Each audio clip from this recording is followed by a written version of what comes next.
Hotel থেকে বের হয়ে তার বিরক্তি কেটে গেল। আকাশে মেঘ করেছে। কার্তিক মাসের ঘোলাটে পাতলা মেঘ না, আষাঢ়ের ঘন কালো মেঘ। মেঘ দেখেই মনে হচ্ছে বৃষ্টি নামবে। বর্ষাকালের বৃষ্টির এক ধরনের মজা, শীতের অপ্রত্যাশিত বৃষ্টির অন্য ধরনের মজা। বৃষ্টি দেখলে মানুষ এত উতলা হয় কেন? এরকম চিন্তা করতে করতে মিসির আলি হাঁটতে শুরু করলেন।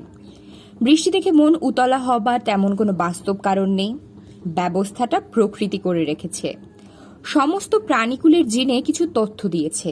এই তথ্য বলছে, আকাশ যখন মেঘে ঢেকে যায় তখন তোমরা উতলা হবে। শুধু প্রাণীকুল না, বৃক্ষকুলের জন্যেও একই তথ্য। এর কারণ কি?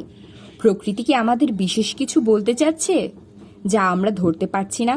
প্রকৃতি কি চায় বর্ষা বাদলায় আমরা বিশেষ কিছু ভাবি, অন্য ধরনের চিন্তা করি? বর্ষা বাদলার সঙ্গে সৃষ্টি সম্পর্কিত কিছু কি জড়িয়ে আছে? প্রকৃতি মানুষকে সরাসরি কিছু বলে না, সে কথা বলে ইঙ্গিতে। সেই ইঙ্গিত বোঝাও কঠিন। বাসায় ফিরে মিসির আলি স্বস্তি পেলেন। ইয়াসিন চলে এসেছে। বাসায় তালা খুলে ঢুকে পড়েছে। তালা খোলার ব্যাপারে এই ছেলেটির দক্ষতা ভালো। মিসির আলি সদর দরজার জন্য ৩০০ টাকা খরচ করে একটা আমেরিকান তালা লাগিয়েছিলেন। তালার প্যাকেটে লেখা ছিল বার্গলার প্রুফ লক। সেই কঠিন তালা ১১-১২ বছরের একটা ছেলে মাথার ক্লিপ দিয়ে খুঁচিয়ে কিভাবে খুলে ফেলে সেটা এক রহস্য, একই সঙ্গে চিন্তারও বিষয়। ইয়াসিন যখন কাজ করে মন লাগিয়ে কাজ করে এবং অত্যন্ত দ্রুত কাজ করে। ঘর যা দেয়া হয়েছে পানি দিয়ে মোছা হয়েছে, বিছানার চাদর বদলে নতুন চাদর টান টান করে বিছানো হয়েছে, দেয়াল ঘড়িতে ব্যাটারি লাগানো হয়েছে এবং ঘড়ি চলছে, ঠিক টাইম দিচ্ছে। ইয়াসিন যেহেতু ঘড়ির টাইম দেখতে পারে না, কাজেই ধরে নেওয়া যায় ঘড়ি নিয়ে দোকানে গিয়ে ব্যাটারি লাগিয়ে এনেছে। মিসির আলি সাহেবের পড়ার টেবিলও গোছানো। টেবিলের ওপর চকচকে ৫০০ টাকার একটা নোট কলম দিয়ে চাপা দেওয়া। গত সপ্তাহে এই টেবিল থেকেই ৫০০ টাকার একটা নোট হারিয়েছে। সেই নোটও কলম দিয়ে চাপা দেওয়া ছিল। তিনি যখন ইয়াসিনকে ১ ঘন্টার বেশি হয়েছে মিসির আলি অপেক্ষা করছেন, ফতের কোনো দেখা নেই। তিনি দুশ্চিন্তা করা শুরু করেছেন। ফতে লুনার সম্পর্কে যে ব্যাখ্যা দিয়েছে মিসির আলির কাছে মনে হয়েছে এই ব্যাখ্যা ঠিক না। ফতে তাৎক্ষণিকভাবে একটা ব্যাখ্যা দাঁড়া করিয়েছে। মানসিকভাবে অসুস্থ একটা মেয়েকে রাতের বেলা বুড়িগঙ্গার নৌকার ওপর রাখার কোনো যুক্তি নেই। মেয়েটিকে লুকিয়ে রাখলে তার বাবা তাকে খুব কাছাকাছি কোথাও রাখবে, বুড়িগঙ্গার নৌকার ওপর পাঠাবে না। মিসির আলির মনে হলো লুনা মেয়েটি বিপদে আছে। সহজ কোনো বিপদ না, জটিল ধরনের বিপদ। বিপদ ঘটতে খুব দেরিও নেই। মিসির আলি ইয়াসিনের দিকে তাকালেন। ইয়াসিন কি মনে করে যেন তার সঙ্গে এসেছে। ইয়াসিনকে কি লুনার বাবার কাছে চিঠি দিয়ে পাঠাবেন? তিনি অপেক্ষা করবেন ফতের জন্য। ইয়াসিন চিঠি নিয়ে চলে যাবে বজরুল সাহেবের কাছে। চিঠিতে লেখা থাকবে, আপনার মেয়ের মহা বিপদ, পুলিশে খবর দিন, প্রয়োজনীয় ব্যবস্থা নিন। প্রয়োজনীয় ব্যবস্থা কি তার মাথায় আসছে না। মাথায় এলে সেটাও লিখে দিতে পারেন। স্যার, অনেক দেরি করে ফেলেছি। মিসির আলি চমকে দেখলেন ফতে পেছনে দাঁড়িয়ে আছে। জামে আটকা পড়ে গিয়েছিলাম, এমন জাম শেষে বেবি ট্যাক্সি রেখে হেঁটে চলে এসেছি। স্যার চলেন যাই।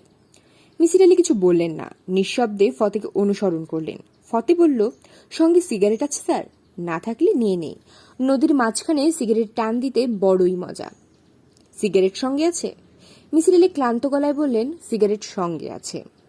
ইঞ্জিন লাগানো নৌকা, বেশ বড় সড়ো, অনেকটা বজরার মতো দরজা জানালা আছে। নৌকায় কোনো মাঝি নেই। ফতে নিজেই ইঞ্জিন চালু করে নৌকা ছেড়ে দিয়ে বলল, স্যার আপনি ভেতরে যান, লুনা ভেতরে আছে, এতক্ষণ ঘুমাচ্ছিল, এখন মনে হয় জেগেছে। মিসির আলি বললেন, মেয়েটা একা ছিল নাকি? ফতে বলল, একাই ছিল, তার কাছে একা যে কথা দোকাত্তিকাও সেই কথা। যান স্যার, মেয়েটার সঙ্গে কথা বলেন, এর মধ্যে আমি নৌকা ওই পারে নিয়ে যাই। নৌকা ওই পারে নেবার দরকার কি? দরকার আছে স্যার, ফতে বিনা প্রয়োজনে কোনো কাজ করে না, ওই পারে ভিড় নাই। মিসির আলি দরজা খুলে নৌকার ভেতরে ঢুকলেন। লুনা বসে আছে, তার সামনে লজেন্সের 2টা প্যাকেট। সে প্যাকেট থেকে সব লজেন্সের খোসা ছাড়িয়ে এক পাশে রাখছে। কাজটায় সে খুবই আনন্দিত পাচ্ছে মনে হলো। মিসির আলি দিকে তাকিয়ে লুনা হাসলো।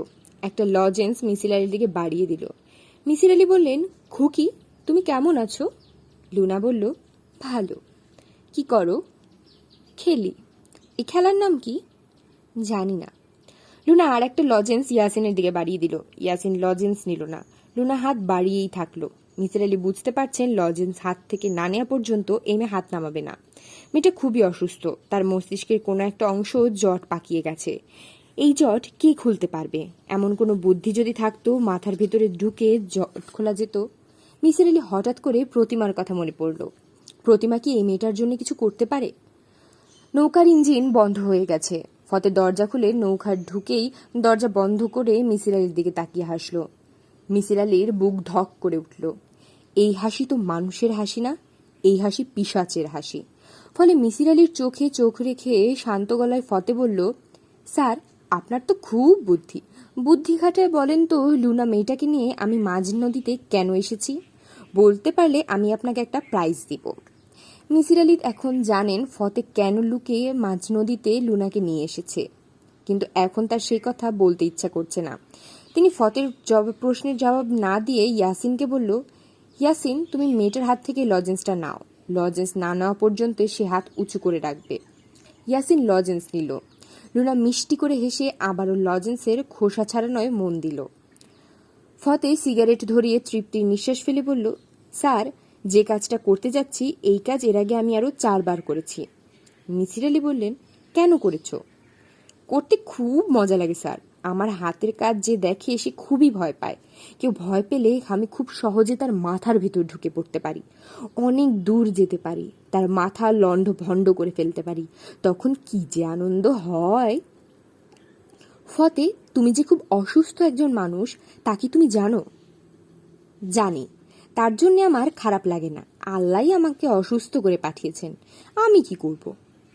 এক অর্থে তোমার কথা ঠিক, তোমার জিনে কোনো গন্ডগোল আছে, যে কারণে ভয়াবহ এক কাণ্ডগুলি হাসি মুখে করছো। তোমার সুস্থ হবার কোনো সুযোগ আছে বলেও আমার মনে হয় না। আপনার ভয় লাগছে না? না, ভয় লাগছে না। যে ভয়ঙ্কর ঘটনা তুমি ঘটাবে বলে ভাবছো সেই ঘটনা তুমি ঘটাতে পারবে বলে মনে হচ্ছে না। ফতে সিগারেটের লম্বা টান দিয়ে বলল, স্যার, আমার ক্ষমতা সম্পর্কে আপনার কোনো ধারণাই নেই। আমি যে কোনো মানুষের মাথার ভেতর ঢুকে পড়তে পারি। এখন আপনার এই কাজের ছেলের মাথার ভেতর আমি ঢুকে বসে আছি। এর পকেটে একটা কাচের বোতল আছে, বোতল ভর্তি নাইট্রিক অ্যাসিড। আমি যখনই তাকে বলবো, ইয়াসিন, বোতলের জিনিসটা মিসির আলি সাহেবের গায়ে ঢেলে দে, সে গায়ে ঢেলে দিবে। ফতে ইয়াসিনের দিকে তাকিয়ে বলল, কিরে ইয়াসিন, ঢালবি না? যে মেয়েটার গায়ে ঢালার জন্য বোতল ভর্তি অ্যাসিড নিয়ে ঘুরছিস, সে যখন নেই তখন স্যারের গায়ে ঢালবি, পারবি না? ইয়াসিন হ্যাঁ সূচক মাথা নাড়ালো, ক্ষীণ স্বরে বলল, পারবো। ফতে বলল, তাহলে বোতলটা পকেট থেকে বের করে মুখটা খুলে রাখ। ইয়াসিন তাই করল। ফতে হাসতে হাসতে বলল, একটু একটু ভয় লাগছে না স্যার? মিসির আলি বললেন, না। একটুও লাগছে না? না। ফতে বিস্মিত হয়ে তাকাচ্ছে। মিসির আলি নিজেও বিস্মিত হচ্ছেন। ভয়ঙ্কর একজন মানুষ তার সামনে বসে আছে, অথচ তিনি বিচলিত হচ্ছেন না। প্রচণ্ড ভয়ের কোনো কারণ ঘটলে রক্তে অ্যাড্রেলিন নামের এক এনজাইম প্রচুর পরিমাণ চলে আসে, ভয় কেটে যায়। সেরকম কিছু কি ঘটেছে? তিনি ইয়াসিনের দিকে তাকালেন। অ্যাসিডের বোতল হাতে সে শক্ত হয়ে বসে আছে। তার দৃষ্টি পুরোপুরি ফতের দিকে। ফতে তাকিয়ে আছে ইয়াসিনের দিকে। মিসির আলি লক্ষ্য করলেন ফতে তখনই তার দৃষ্টি মিসির আলির দিকে দিচ্ছে, ইয়াসিন তখনই নড়ে উঠছে। তাহলে কি দাঁড়াচ্ছে? ফতে যে দাবি করছে সে মানুষের ভিতর ঢুকতে পারে, মাথার ভিতর ঢুকতে কি তার চোখ নামক পথের প্রয়োজন হয়? ইয়াসিন যদি চোখ বন্ধ করে ফেলে তাহলেও কি ফতে তার মাথার ভিতর ঢুকে থাকতে পারবে? মিসির আলি অতি দ্রুত যে কাজটা করতে হবে তা হলো ইয়াসিনের হাত থেকে অ্যাসিডের বোতলটা নিয়ে নিতে হবে। মিসির আলি ছোট্ট নিঃশ্বাস ফেলে ডাকলেন, ইয়াসিন। ইয়াসিন তার দিকে তাকালো না, ফতের দিকেই তাকিয়ে রইল। ফতের ঠোঁটের কোনায় ক্ষীণ হাসির রেখা। মিসির আলি দ্রুত চিন্তা করছেন। ফতেকে এক্ষুনি বিভ্রান্ত করতে হবে, চমকে দিতে হবে। মিসির আলি হালকা গলায় বললেন, ফতে শোনো, তুমি যে ক্ষমতার কথা বলছো এই ক্ষমতা যে আমার নেই তা কি করে বুঝলে? ফতে চমকে তাকালো। মিসির আলি বললেন, এসো আমার মাথার ভেতরে ঢুকে দেখো। ফতে তাকিয়ে আছে, তার চোখ তীক্ষ্ণ ও তীব্র, তার মুখ হা হয়ে আছে, ঠোঁট বেয়ে লালার মতো কিছু গড়িয়ে পড়ল। ফতে মিসির আলির মাথার ভেতর ঢোকার চেষ্টা করছে, অনেকক্ষণ থেকেই করছে, পারছে না। তার নিজেরই সামান্য ভয় ভয় লাগছে। ভয় পাওয়া ঠিক হবে না, সে ভয় পেলে মাথায় ঢুকতে পারে না। খুব বেশি ভয় পেয়ে গেলে হয়তো উল্টো ব্যাপার ঘটবে, মিসির আলি তার মাথার ভেতর ঢুকে পড়বেন। ফতে ঘন ঘন নিঃশ্বাস নিতে লাগলো। মিসির আলী বললেন, তুমি আমার সঙ্গে যে খেলা খেলতে চেয়েছো এই খেলাটা খেলতে পারবে না। আমি খেলায় কয়েকটা দান এগিয়ে আছি। ফতে বলল, কিভাবে? আমি 1 ঘন্টা লঞ্চ ঘাটে দাঁড়িয়েছিলাম না, আমি পুলিশে খবর দিয়েছি। আপনি মিথ্যা কথা বলছেন। ফতে, আমি তো বোকা না। তুমি আমাকে বোকা ভাবলে কেন? তোমার মতো ক্ষমতা আছে এমন একজন রোগীর আমি চিকিৎসা করেছিলাম, সেও আমাকে ভাবতো, এখনো ভাবে। এ জাতীয় ক্ষমতা সম্পন্ন মানুষের প্রধান দুর্বলতা হলো এরা অন্য সবাইকে বোকা ভাবে। তুমি কি এখন আমাকে বোকা ভাবছো? ফতে শীতল গলায় বলল, আপনি মিথ্যা কথা বলছেন, আপনি পুলিশকে খবর দেন নাই। মিসির আলী বললেন, ফতে, তুমি বোধহয় লক্ষ্য করনি ইয়াসিনের হাতে যে বোতলটা ছিল সে বোতলটা এখন আমার হাতে। পুলিশের বাঁশির আওয়াজ তুমি এক্ষুনি শুনবে। মিসির আলীর কথা শেষ হবার আগেই পরপর দুবার বাঁশি বেজে উঠল। নৌকা দুলে উঠল। ফতে ভয়ঙ্করভাবে কেঁপে উঠল। মিসির আলী বললেন, এটা পুলিশের বাঁশির শব্দ না, লঞ্চ ছাড়ছে, ভ্যাপু দিচ্ছে। ফতে, তুমি ভয়ঙ্কর ভয় পেয়েছ। ফতে কাঁপা কাঁপা গলায় বলল, আপনি পুলিশে খবর দেন নাই। মিসির আলী বললেন, তুমি ঠিকই বলেছ, আমি পুলিশে খবর দেই নাই। পুলিশের কথা বলেছি তোমার ভেতর থেকে ভয়ের বীজ ঢুকিয়ে দেবার জন্য। ভয়ের বীজ ঢুকে গেছে। সত্যি করে বলো ফতে, তোমার ভয় লাগছে না? না। মিথ্যা কথা বলার দরকার নেই ফতে। আমি যেমন সত্যি কথা বলছি, তুমিও সত্যি কথা বলো। তীব্র ভয়ে অস্থির হলে মানুষের যেসব শারীরিক পরিবর্তন হয় তার সবই তোমার হচ্ছে। তোমার শরীর কাঁপছে, তোমার চোখের মনি বড় বড় হয়ে গেছে। পুলিশকে তো আমি খবর দেইনি। তুমি কাকে ভয় পাচ্ছ? আপনাকে। আমার হাতে অ্যাসিডের বোতল এই জন্য ভয় পাচ্ছ? শোনো ফতে, আমার পক্ষে কোনো অবস্থাতেই কারো গায়ে অ্যাসিড ছুঁড়ে ফেলা সম্ভব না। এই দেখো, বোতলটা আমি পানিতে ফেলে দিচ্ছি, তাতেও কিন্তু তোমার ভয় কমবে না। ফতে ঢোক গিলল। মিসির আলী নামের মানুষটা সত্যি সত্যি বোতলটা ফেলে দিয়েছে। মানুষটার দুর্দান্ত সাহস। এত সাহস সে পেল কোথায়? ফতে যেখানে বসেছে তার নিচেই বড় একটা ধারালো ছুরি আছে। হাত নামিয়ে এসে কি ছুরিটা নেবে? ফতে। জি। তুমি ভয়ঙ্কর অসুস্থ একজন মানুষ, তোমার চিকিৎসা হওয়া দরকার। প্রতিমার সাহায্য নিয়ে আমি তোমার চিকিৎসা করার চেষ্টা করতে পারি। তুমি কি চাও আমি তোমার চিকিৎসা করি? না। তোমাকে তো ছেড়ে দেওয়া ঠিক হবে না ফতে। তোমাকে ছেড়ে দিলে তুমি ভয়ঙ্কর সব অপরাধ করবে, আমি তা হতে দিতে পারি না। লুনা আর একটা লজেন্সের খোসা ছাড়িয়ে ফতের দিকে ধরে আছে। মিসির আলী বললেন, ফতে, লজেন্সটা ওর হাত থেকে নাও। লজেন্স না নেওয়া পর্যন্ত সে হাত উঁচু করেই থাকবে। ফতে লজেন্স নিল। মিসির আলী বললেন, চলো নৌকার পাটাতনে গিয়ে দাঁড়াই। তুমি বলেছিলে মাঝ নদীতে সিগারেট টানতে খুব মজা, দেখি আসলেই মজা কিনা। ফতে কোনো রকম আপত্তি করল না। মিসির আলীর সঙ্গে নৌকার পাটাতনে এসে দাঁড়ালো। মিসির আলী বললেন, ফতে, তুমি কি পানিতে ঝাঁপ দেওয়ার কথা চিন্তা করছো? ফতে চমকে উঠে বলল, আপনি কিভাবে বললেন? মিসির আলী বললেন, অনুমান করে বলছি। আমার কারো মাথায় ঢোকার ক্ষমতা নেই, তবে আমি খুব ভালো অনুমান করতে পারি। সেই অনুমানটা মাথায় ঢোকার মতোই। ফতে, তুমি পানিতে ঝাঁপ দিও না, পানি অতিরিক্ত ঠান্ডা হবার কথা, আর স্রোত বেশি তোমাকে ভাসিয়ে নিয়ে যাবে। মিসির আলী সিগারেট ধরালেন। ফতে ঠিকই বলেছে, মাঝধনিতে সিগারেট ধরাবার আনন্দই আলাদা। আনন্দের সঙ্গে তিনি গাঢ় বিষাদ অনুভব করছেন। বিষাদের কারণটা তিনি ধরতে পারছেন না। নৌকার ভেতরে লুনা মেয়েটা খিলখিল করে হাসছে। আশ্চর্য, প্রতিমাও ঠিক এরকম করেই হাসে। মিসির আলীর দিন শুরু হয়েছে রুটিন মতোই।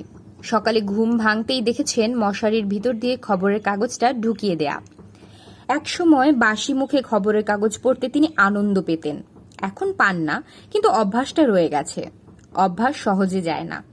খবরের কাগজ পড়তে পড়তেই ইয়াসিন চা নিয়ে আসে, মশারির ভেতরে ঢুকিয়ে গলা খাকারি দেয়। সেই চা, চা না, অতিরিক্ত চিনির কারণে সিরাপ জাতীয় ঘন তরল পদার্থ। ইয়াসিনকে অনেক বলেও চিনি কমানোর ব্যবস্থা মিসির আলী করতে পারেননি। এখন মিসির আলীর গরম সিরাপ খাওয়া অভ্যাস হয়ে গেছে। প্রায় তাকে বলতে শোনা যায়, ইয়াসিন, আরেক চামচ চিনি দে। ইংরেজি প্রবচনটা এতই সঠিক, ওল্ড হ্যাবিট ডাই হার্ড, পুরানো অভ্যাস সহজে মরে না। মিসির আলীর হাতে খবরের কাগজ, তিনি খবরের কাগজে চোখ বুলাচ্ছেন। হঠাৎ এমন কোনো খবর চোখে পড়ে কিনা যা মনে গেঁথে যায়। এমন কিছু চোখে পড়ছে না। হত্যা ধর্ষণ ছাড়া তেমন কিছু নেই। মিসির আলীর মনে হলো সব পত্রিকার উচিত এই দুইটি বিষয়ে আলাদা পাতা করা। খেলার পাতা, সাহিত্য পাতার মতো ধর্ষণ পাতা, হত্যা পাতা। যারা ওইসব বিষয় পড়তে ভালোবাসে তারা ওই পাতাগুলি পড়বে, যারা পড়তে চায় না তারা পাতা আলাদা করে রাখবে। বিশেষ বিশেষ দিনে হত্যা এবং ধর্ষণ বিষয়ে সচিত্র ক্রোড়পত্র বের করবে। পত্রিকায় নতুন একটি বিষয় চালু হয়েছে, জন্মদিনের শুভেচ্ছা। মামনির 1 বছর বয়সপূর্তি উপলক্ষে পিতামাতার শুভেচ্ছা। মিসির আলী বেশ আগ্রহ নিয়েই পড়ছেন। অনেক, পৃথিবীতে আজ যত গোলাপ ফুটেছে সবই তোমার জন্য। তোমার বাবা ও মা। অনেকের ছবি, 2 হাতে ভর দিয়ে পৃথিবীর সমস্ত গোলাপের মালিক হা করে বসে আছে, তার জিভ দেখা যাচ্ছে। শিপ্রা, আজ আমাদের শিপ্রার শুভ জন্মদিন। পৃথিবীর সব দুঃখ করবে সে বিলীন। শিপ্রার নানা, নানু, ছোট মামা, ছোট মামি ও রনি। পৃথিবীর সমস্ত দুঃখ যে বিলীন করবে সেই শিপ্রার ক্রন্দনরত একটা ছবি। শিপ্রার হাতে চকবার। মিসির আলী ছবিটির দিকে তাকিয়ে গভীর চিন্তায় মগ্ন হয়ে গেলেন। মেয়েটি কাঁদছে কেন? চোখে মুখে কি চকবারের কাঠির খোঁচা লেগেছে? জন্মদিনের শুভেচ্ছায় শুধু ছোট মামা ছোট মামি আছেন। যেহেতু ছোট মামার উল্লেখ করা আছে, অবশ্যই ধরে নিতে হবে বড় মামাও আছেন। বড় মামা মামি কি আলাদা বানিয়ে দেবেন? তিনি কি পরিবারের সঙ্গে থাকেন না, নাকি বড় মামা মারা গেছেন? শুভেচ্ছা বাণীতে বড় মামা নেই কেন? আরেকটা নাম আছে রনি। এই রনিটাকে কাজিন, মামাতো ভাই? শিপ্রা মেয়েটির কি কোনো খালা নেই? ইয়াসিন চায়ের কাপ মশারির ভেতর ঢুকিয়ে দিয়ে গেছে, যথারীতি গরম সিরাপ। মিসির আলী চায়ে চুমুক দিলেন। তার কাছে মনে হলো মিষ্টি সামান্য বেশি, তবে খেতে খারাপ না। চায়ে চুমুক দিতে দিতে মিসির আলী শিক্ষার্থীর পাতা উল্টালেন। শিক্ষার্থীর পাতা বলে আর একটা জিনিস খবরের কাগজে চালু হয়েছে। আজ আছে ক্লাস 6-এর বৃত্তি পরীক্ষার প্রস্তুতি বিষয়ে আলোচনা। অগ্রণী গার্লস হাই স্কুলের ফার্স্ট গার্লের ইন্টারভিউ। ভিকারুন্নিসা নুন স্কুলের একজন শিক্ষিকার বৃত্তির ওপর কিছু টিপস। মিসির আলী প্রথম পড়তে শুরু করলেন ফার্স্ট গার্ল নাজনীন বেগমের ইন্টারভিউ। তুমি দৈনিক কত ঘন্টা পড়াশোনা করো? আমি দৈনিক 5 থেকে 6 ঘন্টা পড়াশোনা করি। তুমি অবসর সময় কি করো? আমি অবসর সময়ে গল্পের বই পড়ি, টিভি দেখি।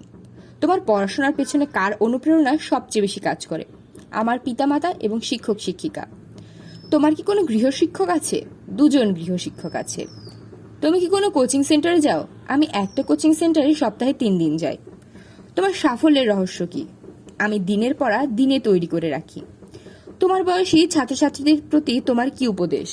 তোমরা নিয়মিত পড়াশোনা করো। ফার্স্ট গার্ল নাজনীন বেগমের ইন্টারভিউ শেষ করে মিসির আলী ভিকারুন্নিসা নুন স্কুলের শিক্ষিকার কঠিন উপদেশগুলি পড়তে শুরু করলেন।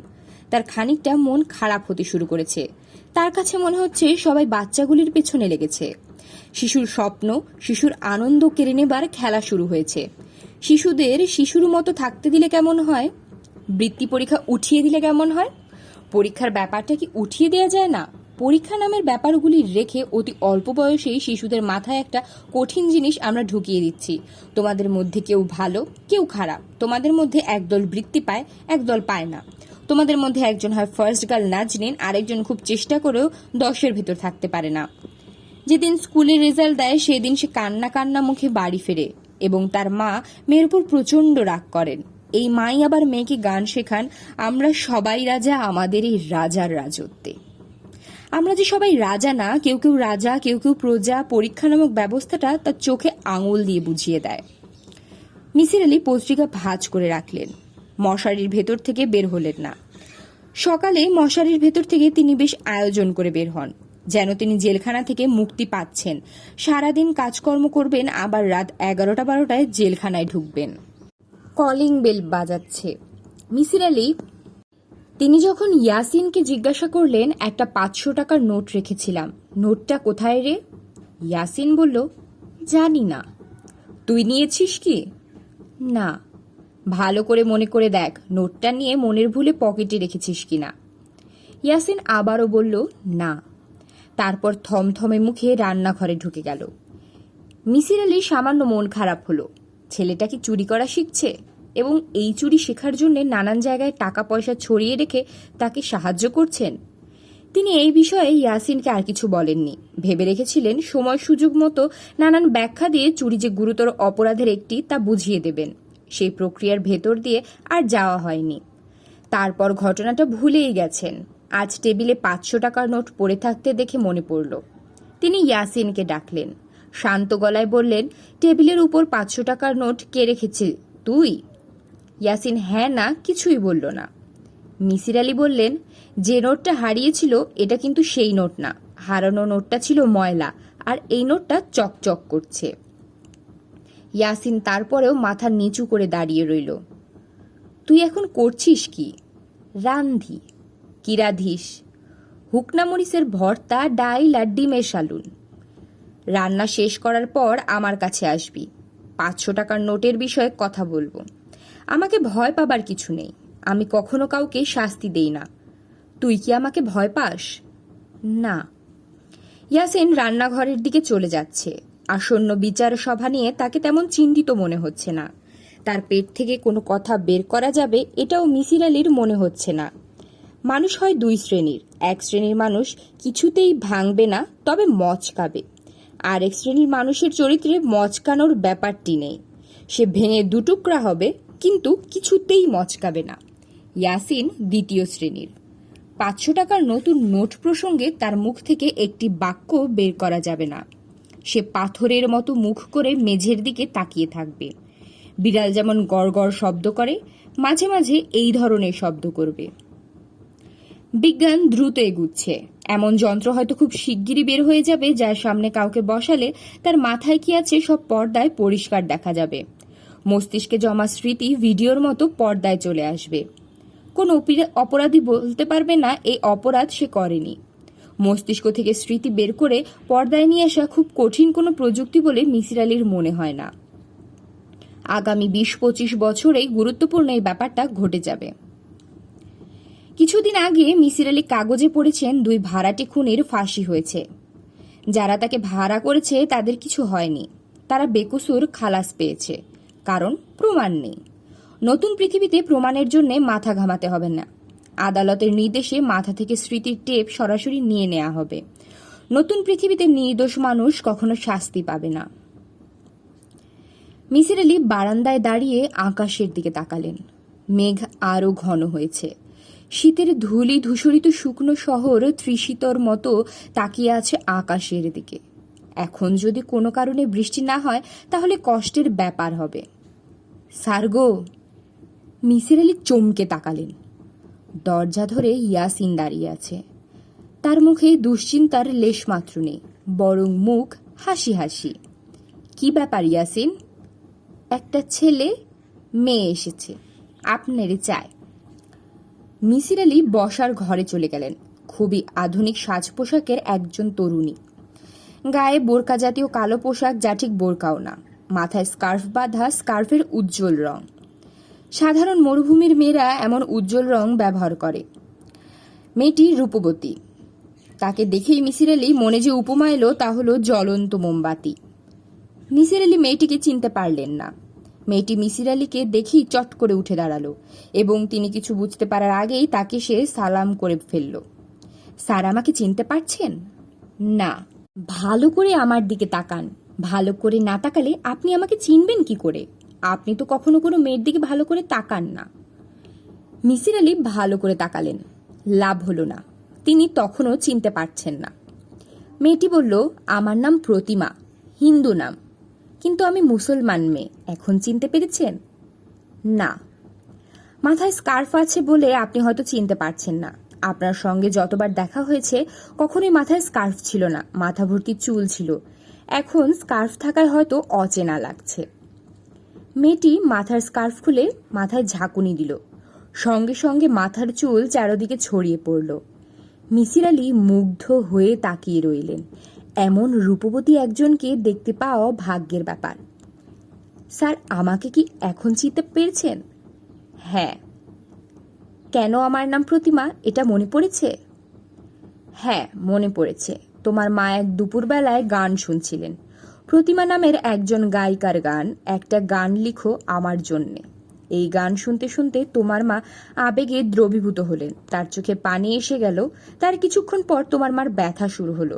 তাকে হাসপাতালে নিয়ে যাওয়া হলো। 8 ঘন্টা পর তোমার জন্ম হলো। এই 8 ঘন্টার তীব্র ব্যথার মধ্যে তোমার মায়ের মাথায় একটা গান লিখো আমার জন্যে ঘুরতে লাগলো। যখন তিনি শুনলেন তার মেয়ে হয়েছে, গায়িকার নামে মেয়ের নাম রাখলেন প্রতিমা। এই তো আপনার সব কিছু মনে পড়েছে। আপনার জন্য আমি নেপাল থেকে একটা চাদর এনেছিলাম। চাদরটা আপনি ব্যবহার করছেন দেখে ভালো লাগছে। স্যার, এখন বলুন আমি কবে থেকে কাজ শুরু করব? মিসির আলি থমকে গেলেন।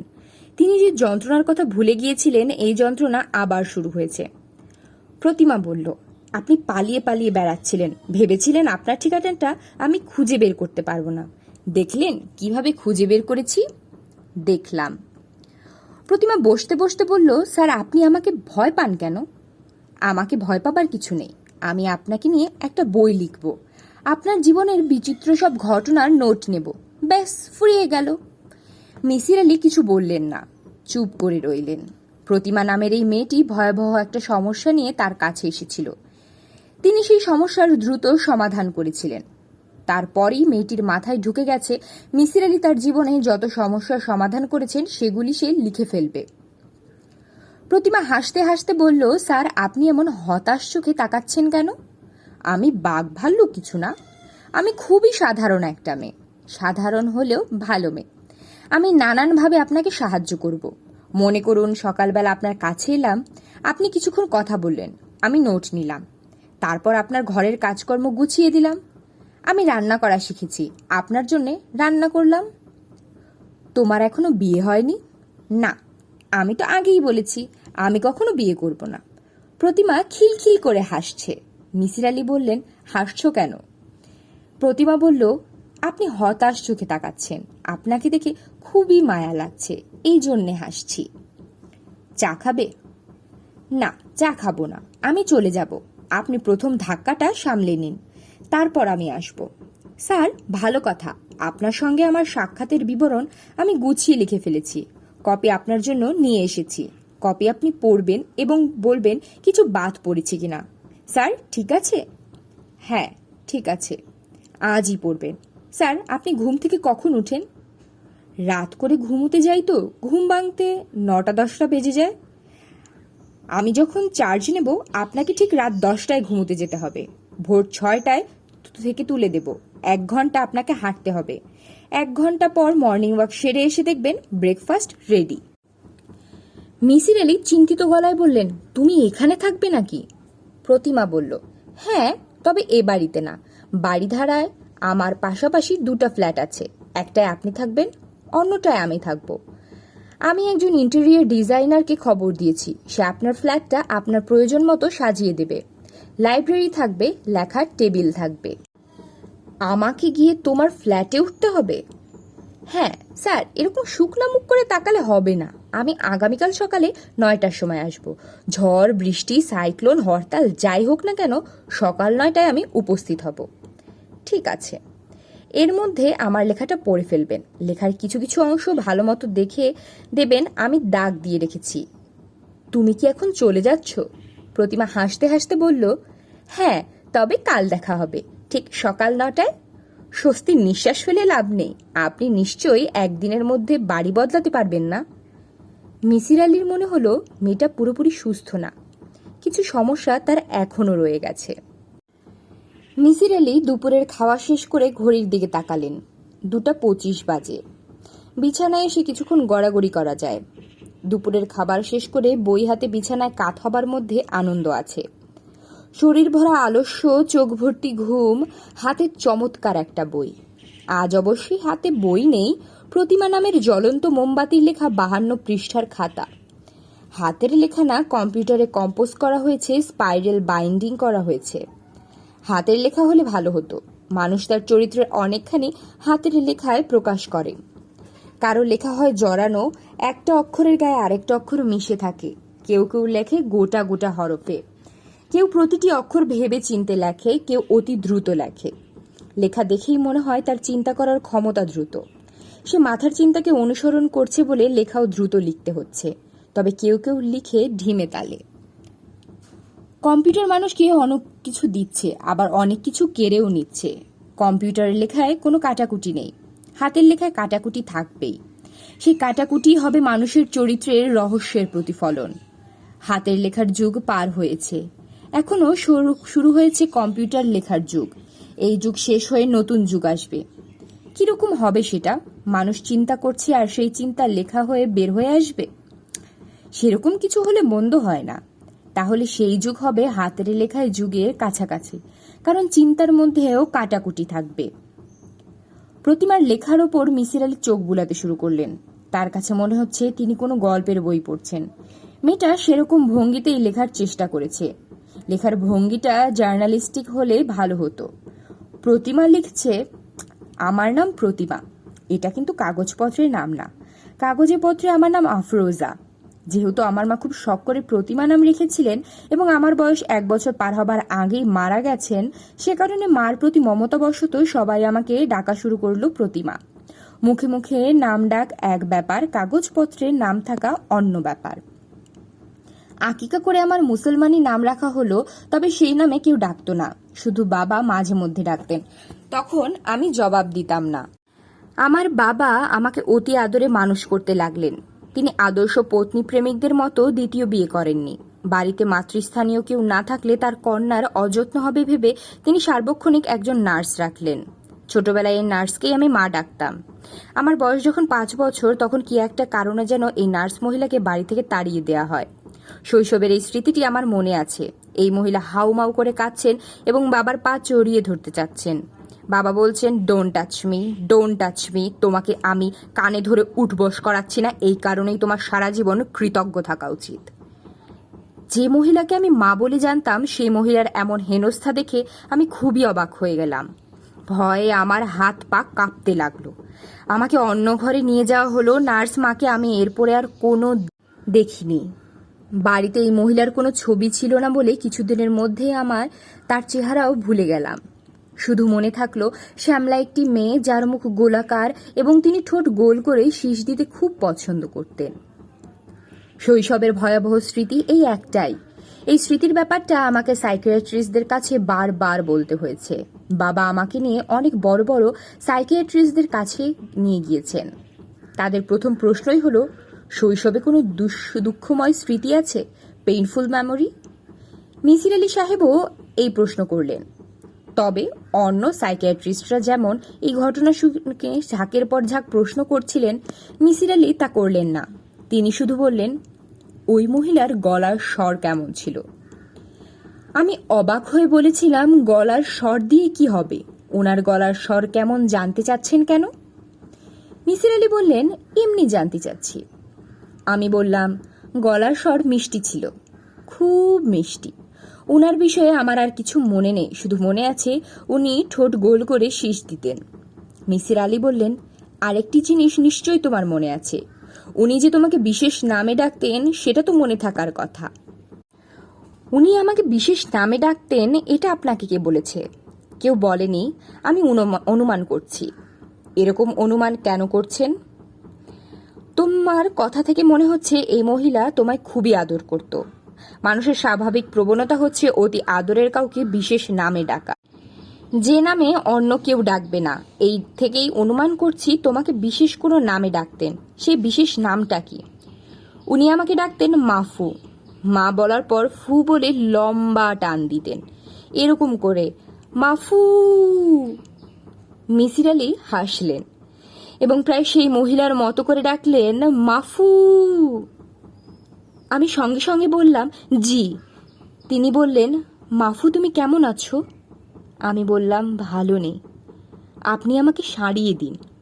তিনি আবারও হাসলেন এবং আমার সঙ্গে সঙ্গে মনে হলো ইনি আমাকে সারিয়ে দেবেন। ওনার সেই ক্ষমতা আছে। এখন আমি আমার অসুখের ঘটনাটা বলি। আমি যখন ইউনিভার্সিটিতে 3rd ইয়ারে পড়ি, তখন বাবার শরীর হঠাৎ খারাপ হয়ে গেল। হার্টের সমস্যা, ডায়াবেটিস, অ্যাজমার অ্যাটাক সব একসঙ্গে। তিনি প্রায় শয্যাশায়ী হয়ে পড়লেন। আমাকে একদিন ডেকে নিয়ে বললেন, মা, তোর কি পছন্দের কোনো ছেলে আছে? আমি বললাম, কেন? বাবা বললেন, তোর কোনো পছন্দের ছেলে থাকলে বল, আমি তোর বিয়ে দিতে চাই। আমার শরীর ভালো না, যে কোনো সময় যে কোনো কিছু ঘটতে পারে। তার আগেই আমি দেখে যেতে চাই তোর সংসার হয়েছে, যার ওপর ভরসা করতে পারিস এমন একজন কেউ তোর আশেপাশে আছে। আমি বললাম, আমার পছন্দের কেউ নেই। বাবা বললেন, আমি দেখে শুনে তোর জন্য একজন ছেলে নিয়ে আসি। বাবার হতাশ মুখ দেখে আমার খুবই মায়া লাগলো। তখন তার অ্যাজমার টান উঠেছে, বুকের ভেতর থেকে সা সা শব্দ আসছে, মনে হচ্ছে তার ফুসফুসে ছোট কোনো বাঁশি কেউ রেখে দিয়েছে। যেই তিনি লম্বা করে নিঃশ্বাস নিচ্ছেন, অমনি সেই বাঁশিতে শব্দ উঠছে। তখন আমার বিয়ে করার কোনো রকম ইচ্ছা ছিল না। বাবার অবস্থা দেখে বললাম, তুমি যা ভালো মনে করো করতে পারো। বাবা অতি দ্রুত একটা ছেলে জোগাড় করে ফেললেন। ছেলের বাবা মফস্বলের কোনো এক কলেজের অধ্যাপক। বাবা মার একমাত্র ছেলে, মেডিকেল কলেজে ফাইনাল ইয়ারের ছাত্র। সুন্দর চেহারা। ছেলের সঙ্গে বাবা আমার পরিচয় করিয়ে দিলেন। আমি দেখলাম ছেলে খুব লাজুক। কথা বলার সময় সে সরাসরি আমার দিকে তাকায় না, অন্যদিকে তাকিয়ে থাকে। আমি তাকে নিয়ে রেস্টুরেন্টে খেতে গেলাম। সেখানে কথা যা বলার আমিই বললাম, সে শুধু হ্যাঁ হুঁ করলো। বিয়ে উপলক্ষে ছেলের বাবা মা ঢাকায় চলে এলেন। ঢাকায় তারা 2 মাসের জন্য একটা বাড়ি ভাড়া করলেন। সব যখন ঠিকঠাক, তখন বাবা বললেন এ বিয়ে হবে না, ছেলেটার কিছু সমস্যা আছে। কি সমস্যা বাবা তা ব্যাখ্যা করলেন না। বিয়ে বাতিল হয়েছে শুনে ছেলের বাবা মা দুইজনই খুব আপসেট হয়ে পড়লেন। বাবার সঙ্গে নানান কথাবার্তা বলতে লাগলেন। আমার সঙ্গেও কথা বলার চেষ্টা করলেন। আমি কথা বললাম না। শুধু যে ছেলের বাবা মা আমার সঙ্গে কথা বলতে চাইলেন তা না, ছেলেও আমার সঙ্গে কথা বলতে চাইল। বারবার টেলিফোন, সে শুধু 5 মিনিটের জন্য কথা বলতে চায়। সেই 5 মিনিট তাকে দেয়া হলো না। তারপরে একটা দুর্ঘটনা ঘটল। ছেলেটা রিক্সা করে যাচ্ছিল, পেছন থেকে একটা মাইক্রোবাসে সে ধাক্কা দিয়ে তাকে ফেলে দিল। লোকজন ধরাধরি করে তাকে হাসপাতালে নিয়ে গেল। হাসপাতালে নেবার পথেই সে মারা গেল। ছেলেটির সঙ্গে আমার কোনো মানসিক বন্ধন তৈরি হয়নি, কাজেই তার মৃত্যু আমার জন্য ভয়ঙ্কর রকম আপসেট হবার মতো কোনো ঘটনা না। তারপরেও কয়েকদিন আমার মন খারাপ গেল। বেচারা 5 মিনিট আমার সঙ্গে কথা বলতে চেয়েছিল। কি হতো 5 মিনিট কথা বললে? আমার সমস্যাটা শুরু হলো ছেলেটার মৃত্যুর ঠিক 6 দিন পর। আমি আমার ঘরে ঘুমাচ্ছি। টেলিফোনের শব্দে ঘুম ভেঙে গেল। আমার হাতের কাছে টেলিফোন ধরার আগে ঘড়ি দেখলাম, রাত 3টা বাজে। রাত 3টায় কে টেলিফোন করবে? কোনো ক্র্যাঙ্ক কল নিশ্চয়ই। টেলিফোন ধরলেই জড়ানো গলায় কেউ নোংরা কোনো কথা বলবে। ধরবো না করেও টেলিফোন ধরলাম। হ্যালো বলতেই ওপাশ থেকে লাইন কেটে দিল। আমি বিরক্ত হয়ে টেলিফোন রেখে বাথরুমে গেলাম। রাতে ঘুম ভেঙে গেলে আমার খুব সমস্যা হয়, ঘুম আসতে চায় না। হাত মুখ ধুয়ে ঘরে ঢুকে অবাক হয়ে দেখি আমার বিছানায় পা তুলে ছেলেটা বসে আছে। যে বইটা পড়তে পড়তে রাতে ঘুমিয়ে পড়েছিলাম, সেই বইটা তার হাতে। খুব স্বাভাবিক ভঙ্গিতে সে বইয়ের পাতা উল্টাচ্ছে। আমি ঘরে ঢুকতেই সে বই রেখে বলল, 5টা মিনিট তোমার সঙ্গে কথা বলবো, এর বেশি না। আমি চিৎকার করে মাথা ঘুরে পড়ে গেলাম। শুরু হলো আমার দুঃস্বপ্নের দিনরাত্রি। এইটুক পরেই মিসির আলী খাতা নামিয়ে রাখলেন। মেয়েটির চিকিৎসা কিভাবে করা হয়েছে তা তার মনে পড়েছে। লেখা পড়ে নতুন কিছু জানা যাবে না। মিসির আলীর ঘুম পাচ্ছে, বরং কিছুক্ষণ ঘুমানো যেতে পারে। ঘুমের মধ্যে বৃষ্টি নামলে চমৎকার হয়। বৃষ্টির শব্দটা কোনো না কোনোভাবে ঘুমন্ত মানুষের মাথায় ঢুকে যায়। ঝমঝম শব্দে আনন্দময় বাজনা মাথার ভেতর বাজতে থাকে। মানুষের অবচেতন মন বৃষ্টির গান খুবই পছন্দ করে। কেন করে তার নিশ্চয়ই কারণ আছে। কারণটা একদিন ভেবে দেখতে হবে। কলিং বেল বাজছে। মিসির আলী মশারির ভেতর থেকে দেয়াল ঘড়ির দিকে তাকালেন। কাটায় কাটায় 9টা বাজে। প্রতিমা এসে পড়েছে। সে 9টায় আসবে বলেছিল, ঠিক 9টায় এসেছে। 5-6 মিনিট আগেই হয়তো এসেছে, গেটের কাছে দাঁড়িয়ে 9টা বাজার অপেক্ষা করেছে। এ ধরনের মানুষ খুব যন্ত্রণাদায়ক হয়। মিসির আলী ছোট্ট নিঃশ্বাস ফেললেন। মানুষের সঙ্গ তার কাছে খুব আনন্দদায়ক কোনো ব্যাপার না। তিনি একা থেকে থেকে অভ্যস্ত হয়ে গেছেন। অন্যরা ব্যাপারটা বুঝতে পারে না। মিসির আলীর ধারণা, সে সব মানুষ দীর্ঘদিন একা থাকে, বই পড়ে, সময় কাটায়, তারা অন্যরকম। মানুষকেও তারা বই মনে করে। যে বই তার পছন্দ, সে লাইব্রেরি থেকে সেই বই টেনে নেয়। ঠিক একইভাবে যে মানুষটি তার পছন্দ, সেই মানুষকে সে ডেকে নিয়ে আসে। কোনো কোনো মানুষ নিজে তাদের কাছে উপস্থিত হবে, এটা তাদের পছন্দ না। মিসির আলী অপ্রসন্ন মুখে মশারির ভেতর থেকে বের হলেন। বসার ঘরে উকি দিয়ে দেখেন প্রতিমা আসেনি। বেতের চেয়ারে ফতে মিয়া বসে আছে। স্যার কেমন আছেন? মিসির আলী বললেন, ভালো আছি। ফতে বলল, চলে যাচ্ছি তো স্যার, এই জন্যই আপনার সঙ্গে দেখা করতে এসেছি, একটু দোয়া রাখবেন। কোথায় যাচ্ছ? গতকাল আপনাকে বললাম না আমি একটা দর্জির দোকান দিচ্ছি, এখন থেকে দোকানেই থাকবো। ও আচ্ছা, আপনাকে একদিন আমার দোকানে নিয়ে যাব। মিসির আলি ফতের সামনের চেয়ারে বসতে বসতে বললেন, ঠিক আছে, আমার একটা আবদার আছে স্যার, যদি রাখেন খুব খুশি হব। কি আবদার? আমার দোকানের প্রথম দর্জির কাজটা আপনাকে দিয়ে করাবো। আপনার জন্য একটা পাঞ্জাবি বা ফতুয়া দিয়ে দোকানের শুরু। আপনাকে কখনো ফতুয়া পরতে দেখি নাই, আপনি কি ফতুয়া পরেন? পোশাক নিয়ে আমার কোনো মাথা ব্যথা নেই, পোশাক নিয়ে আমি তেমন ভাবি না। স্যার, আপনি কি নাস্তা করেছেন? না, আমিও নাস্তা করি নাই। ইয়াসিনকে বলেছি আমাদের দুজনের নাস্তা দিতে, শুধু পরোটা ভাজতে বলেছি। আমি বিরিয়ানি হাউস থেকে মুরগির লটপটি নিয়ে এসেছি। মুরগির লটপটি জিনিসটা কখনো খেয়েছেন? না।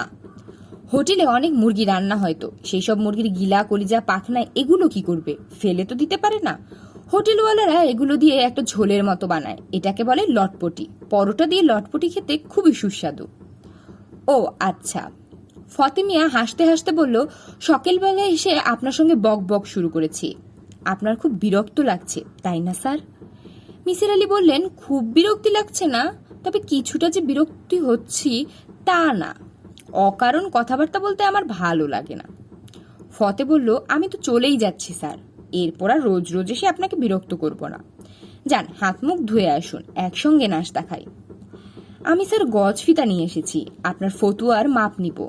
আমি মাপ নেওয়া শিখেছি, আপনাকে দিয়ে বিসমিল্লা করব। মিসির আলি অপ্রসন্ন মুখে বাথরুমের দিকে রওনা হলেন।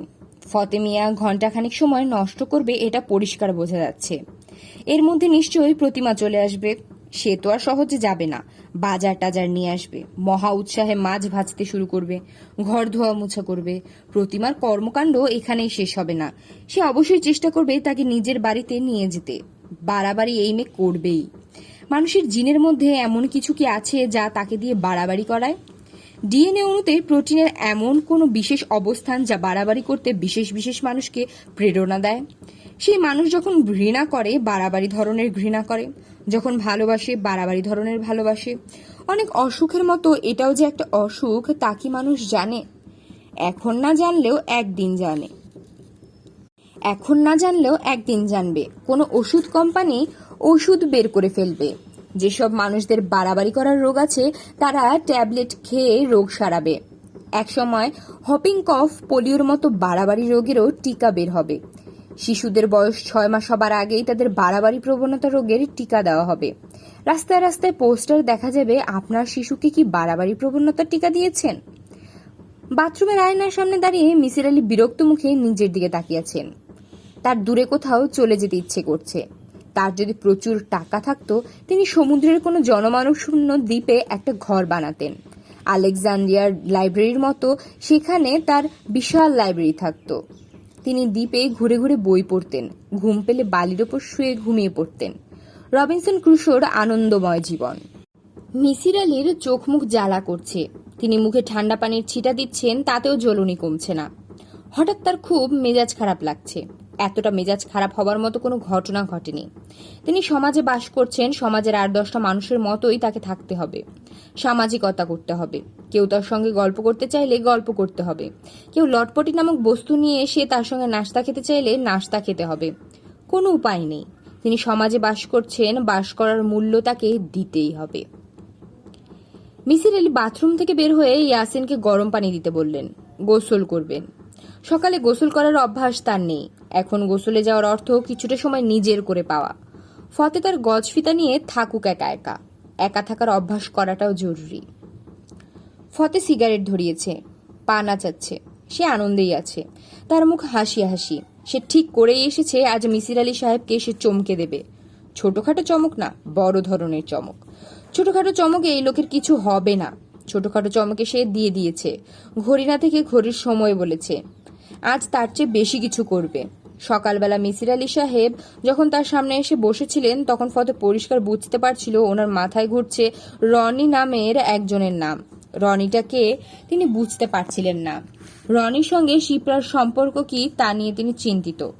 ফতে ইচ্ছে করলে এই কথাটা বলেও তাকে চমকে দিতে পারত, কিন্তু সে সকাল 9টায় যখন এসেছে তখন বলতে পারত 9টার সময় অন্য একজনের আসার কথা। সে আসেনি, আমি এসেছি। যার আসার কথা তার নাম প্রতিমা।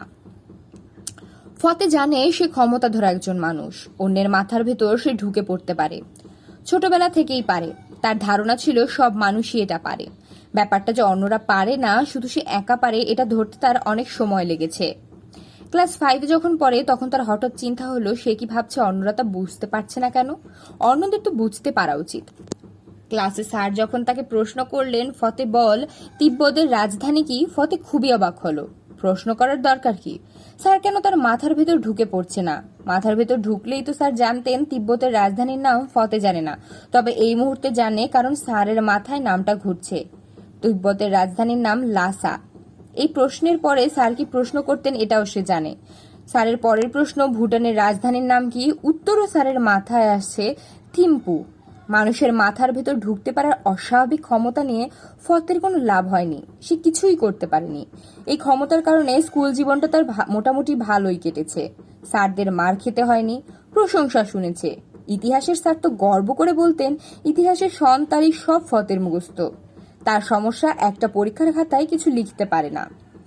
ক্ষমতা পাওয়ায় ফতের লাভের চেয়ে ক্ষতি হয়েছে। তাকে সারাক্ষণ চিন্তার ভেতর থাকতে হয়, অন্য কেউ কি আমার ভেতর ঢুকে পড়ছে? ঢুকে পড়লে ভয়ঙ্কর হবে, কারণ আমার মাথার ভেতর ভয়ঙ্কর সব জিনিস আছে। ফতে তার জীবনটাই কাটলো আতঙ্ক নিয়ে। কেউ অন্যরকম ভাবে তার দিকে তাকালে তার বুক ছ্যাপ করে ওঠে। সর্বনাশ কি হয়ে গেল?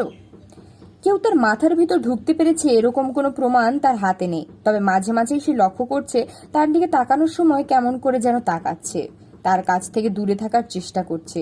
শিশুদের ব্যাপারে এই ঘটনাটা বেশিরভাগ ঘটে। বেশিরভাগ শিশুই তাকে দেখলে কাঁদতে শুরু করে। সাধারণ কান্না না, চেঁচিয়ে বাড়ি মাত করে ফেলার মতো কান্না। তখন ফতের ভয়ঙ্কর রাগ লাগে, ইচ্ছা করে আছাড় দিয়ে মাথাটা ফাটিয়ে ফেলতে। আরও একজনের সঙ্গে ফতের দেখা হয়েছিল, যাকে দেখে সে নিজে আতঙ্কে অস্থির হয়েছিল। ঘটনাটা এরকম, ফতের মামা ফতেকে দোকানে পাঠিয়েছিলেন টুথপেস্ট আনতে। ফতে টুথপেস্ট কিনলো। স্টেশনারি দোকানের পাশের সিগারেটের দোকান থেকে সিগারেট কেনার সময় হঠাৎ পাশ থেকে এক ভদ্রলোক বললেন, মনে কিছু করবেন না, আপনার নাম কি? অপরিচিত কোনো মানুষ হঠাৎ এ ধরনের কথা বলে না। ফতে হকচকিয়ে গেল, তার বুকে ধাক্কার মতো লাগলো। ঘটনা কি? লোকটা কি সব বুঝে ফেলেছে? ফতে বলল, আমার নাম ফতে। আপনি কোথায় থাকেন? ফতে ক্ষীণ স্বরে বলল, কেন? আপনার বিষয়ে আমার কৌতূহল হচ্ছে, এজন্যই জানতে চাচ্ছি। ফতে খুবই নার্ভাস হয়ে গেল, তার বুক ধরফর করা শুরু করে গেল। সে ইচ্ছে করলে লোকটার মাথার ভেতর ঢুকতে পারে, লোকটা কেন এরকম প্রশ্ন করছে তা জানতে পারে। সমস্যা হচ্ছে, ফতে যখন ভয় পেয়ে যায় তখন তার সবকিছু এলোমেলো হয়ে যায়। তখনও হলো।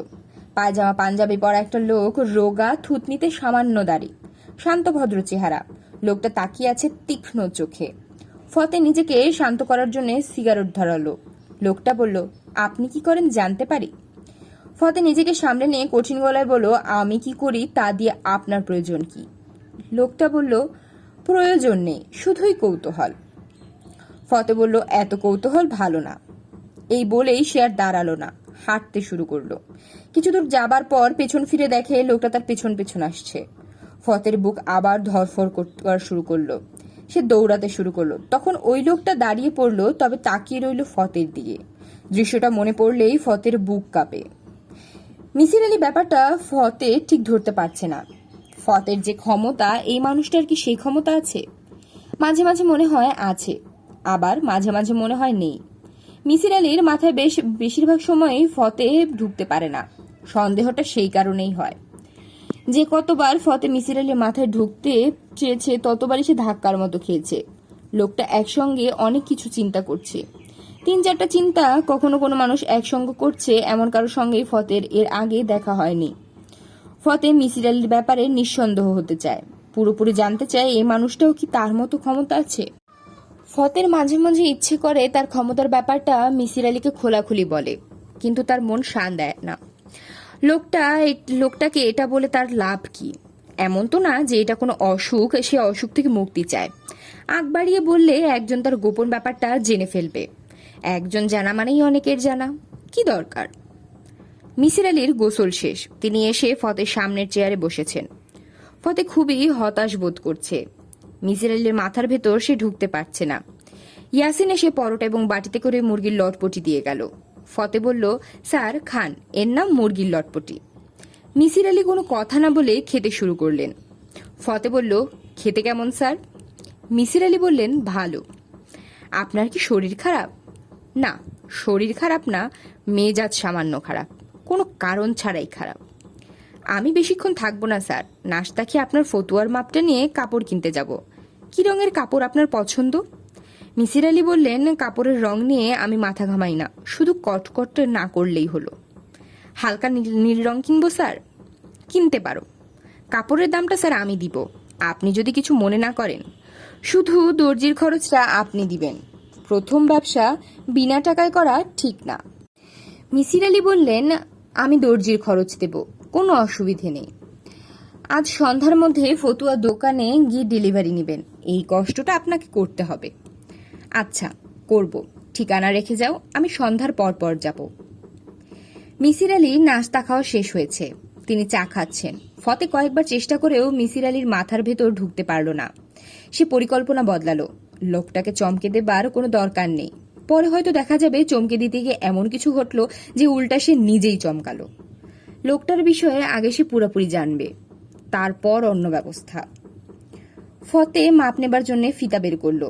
দর্জিদের মতোই উঁচু গলায় মাপ বলতে বলতে কাগজে লিখে ফেললো, লম্বা 29, বুক 34, পুট 6, হাত 12, মুহুরি 16, গলা 13.5।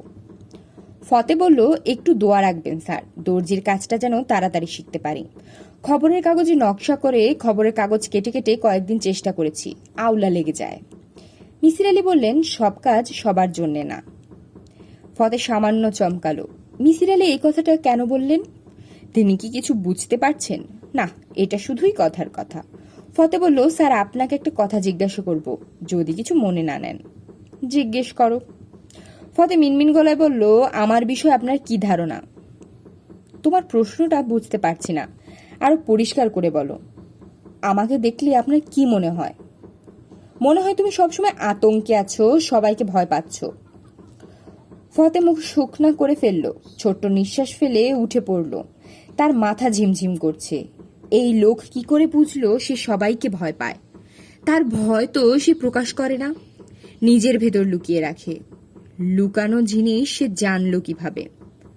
স্যার আমি যাই, ফতুয়ার লেখা কাগজটা ফেলে গেছো। মাপটা নিয়ে যাও, লম্বার মাপে ভুল আছে, লম্বা 22, তুমি মাপ নিয়েছো 22-এর, বলেছো 29, লিখেছো 29। মিসির আলী সন্ধ্যা পর্যন্ত ঘরেই থাকলেন, প্রতিমা এলো না। এতে তার টেনশন কমল না, যে কোনো সময় চলে আসবে এই টেনশন থেকেই গেল। সন্ধ্যায় ফতুয়া আনতে গেলেন। দর্জির দোকান ফতে সুন্দর সাজিয়েছে, ঝলমলে বাতি জ্বলছে। টাকা দিয়ে মিসির আলী ফতুয়া নিলেন। দোকানের মালিক ফতে ছিল না। মিসির আলী কেমন যেন স্বস্তি বোধ করলেন। স্বস্তি বোধ করার কারণটা তার কাছে স্পষ্ট না। মিসির আলী মাথা নিচু করে হাঁটছেন, বাসায় ফিরে যেতে ইচ্ছে করছে না। তার মনে ক্ষীণ সন্দেহ, বাসায় ফিরে দেখবেন প্রতিমা বসে আছে। 1.5 টনে একটা ট্রাক নিয়ে এসেছে। সে ট্রাকে মিসির আলীর জিনিসপত্র তুলে অপেক্ষা করছে কখন মিসির আলী আসবেন। এতটা এই মেয়ে নিশ্চয়ই করবে না, আবার করতেও পারে। অস্বাভাবিক মানুষ পারে না এমন কাজ নেই। কাউকে চট করে অস্বাভাবিক বলা ঠিক না। মানুষ স্বাভাবিক এবং অস্বাভাবিকের সীমারেখায় বাস করে। একজন স্বাভাবিক মানুষ মাঝে মধ্যে অস্বাভাবিক আচরণ করে, আবার খুবই অস্বাভাবিক মানুষ হঠাৎ স্বাভাবিক আচরণ করে। এখানেও কথা আছে, কোন আচরণগুলিকে আমরা স্বাভাবিক আচরণ বলবো, স্বাভাবিকের মানদণ্ড কে ঠিক করে দেবে? মিসির আলী যে আচরণকে স্বাভাবিক ভাবছেন, ফতে মিয়া কি তাকে স্বাভাবিক ভাববে? ভ্রুকুচকে মিসির আলী ফতের কথা ভাবতে শুরু করলেন। ফতেকে কি খুব স্বাভাবিক মানুষ বলা যায়? মিসির আলী মাথা নেড়ে নিজের মনে বললেন, হ্যাঁ বলা যায়। মিসির আলী আবারও নিজেকে প্রশ্ন করলেন, ফতেকে কি অস্বাভাবিক বলতে চাইলে বলতে পারে?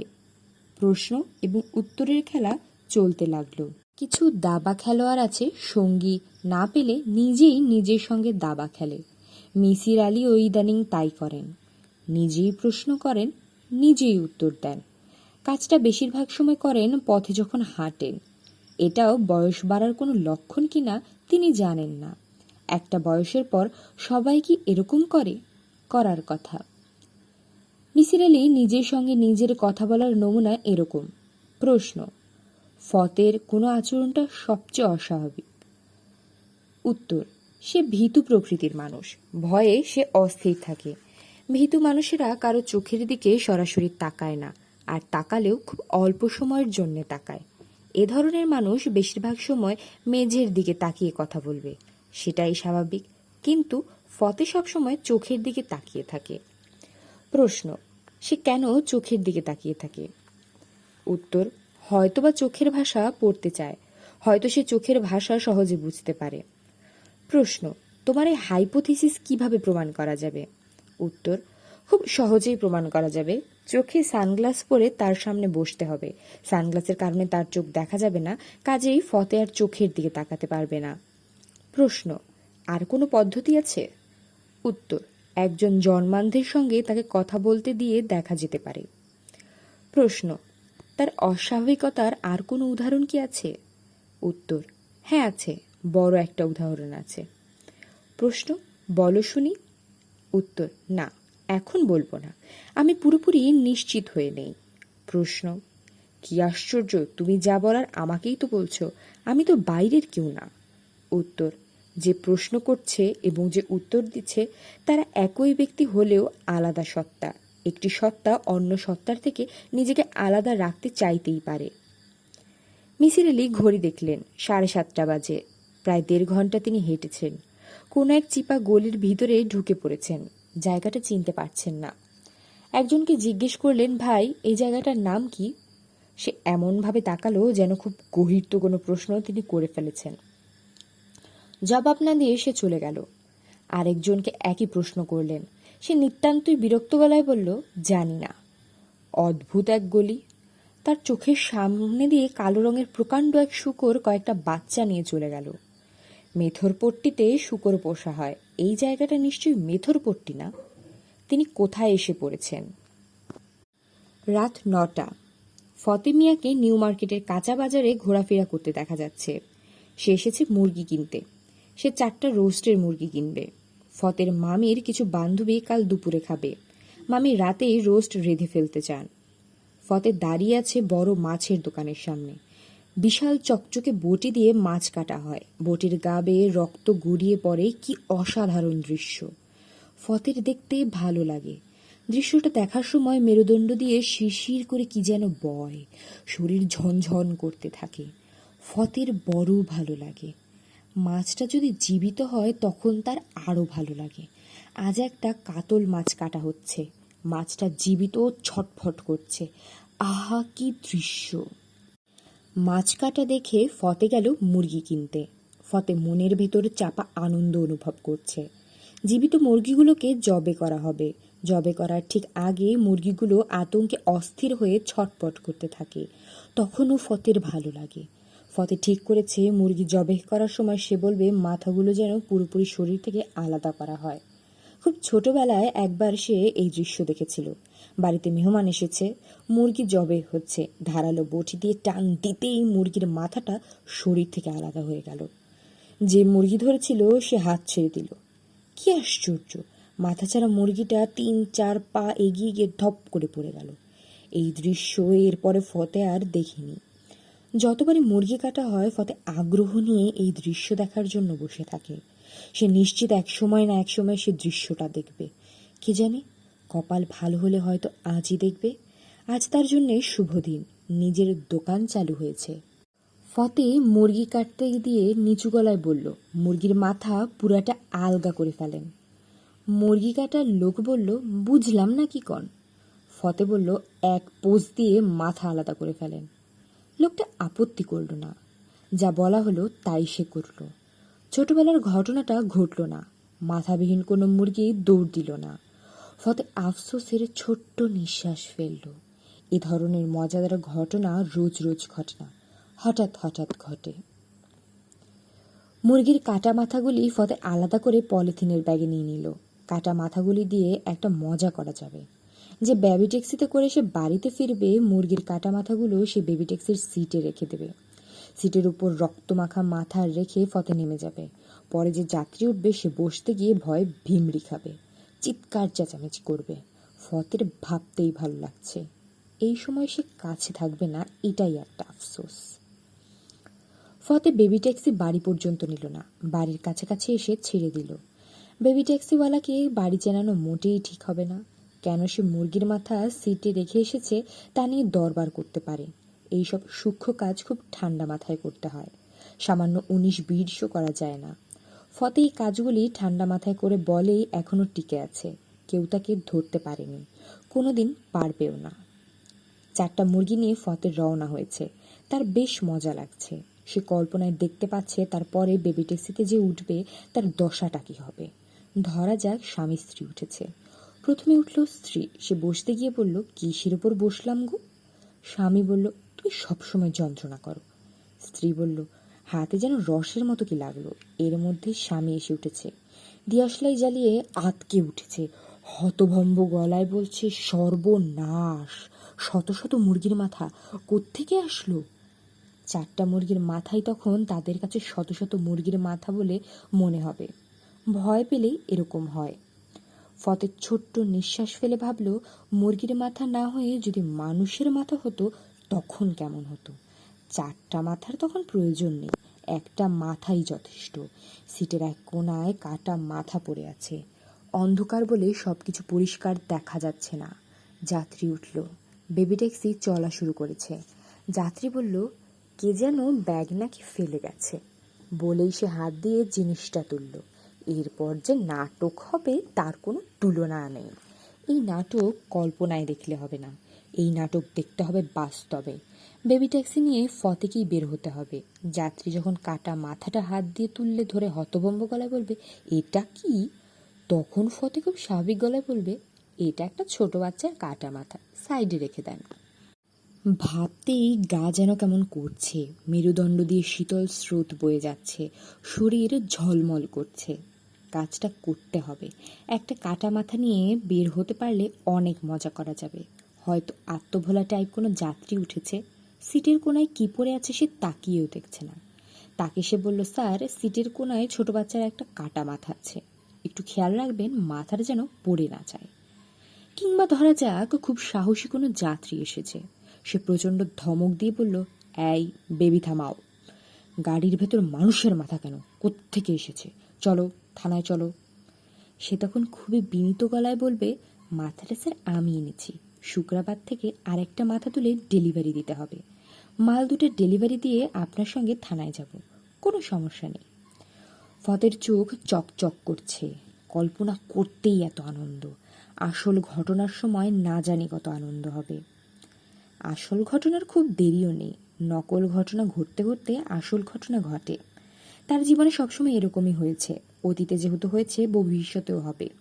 কোনো এক বর্ষার রাতে দেখা যাবে মাফলার দিয়ে নাক মুখ ঢেকে সে বেবি ট্যাক্সি নিয়ে বের হয়েছে। সে বেবি ট্যাক্সির প্রাইভেট লেখা সাইনবোর্ড সে খুলে ফেলেছে। তখন তারটা সাধারণ ভাড়ার বেবি ট্যাক্সি। ফার্মগেট থেকে যাত্রী তুলেছে যাবে উত্তরায়। মোটামুটি ফাঁকা রাস্তা, স্বামী স্ত্রী এবং ছোট একটা বাচ্চা। বাচ্চাটাই প্রথম দেখলো, সহজ গলায় মাকে বলল, মা, এটা কি?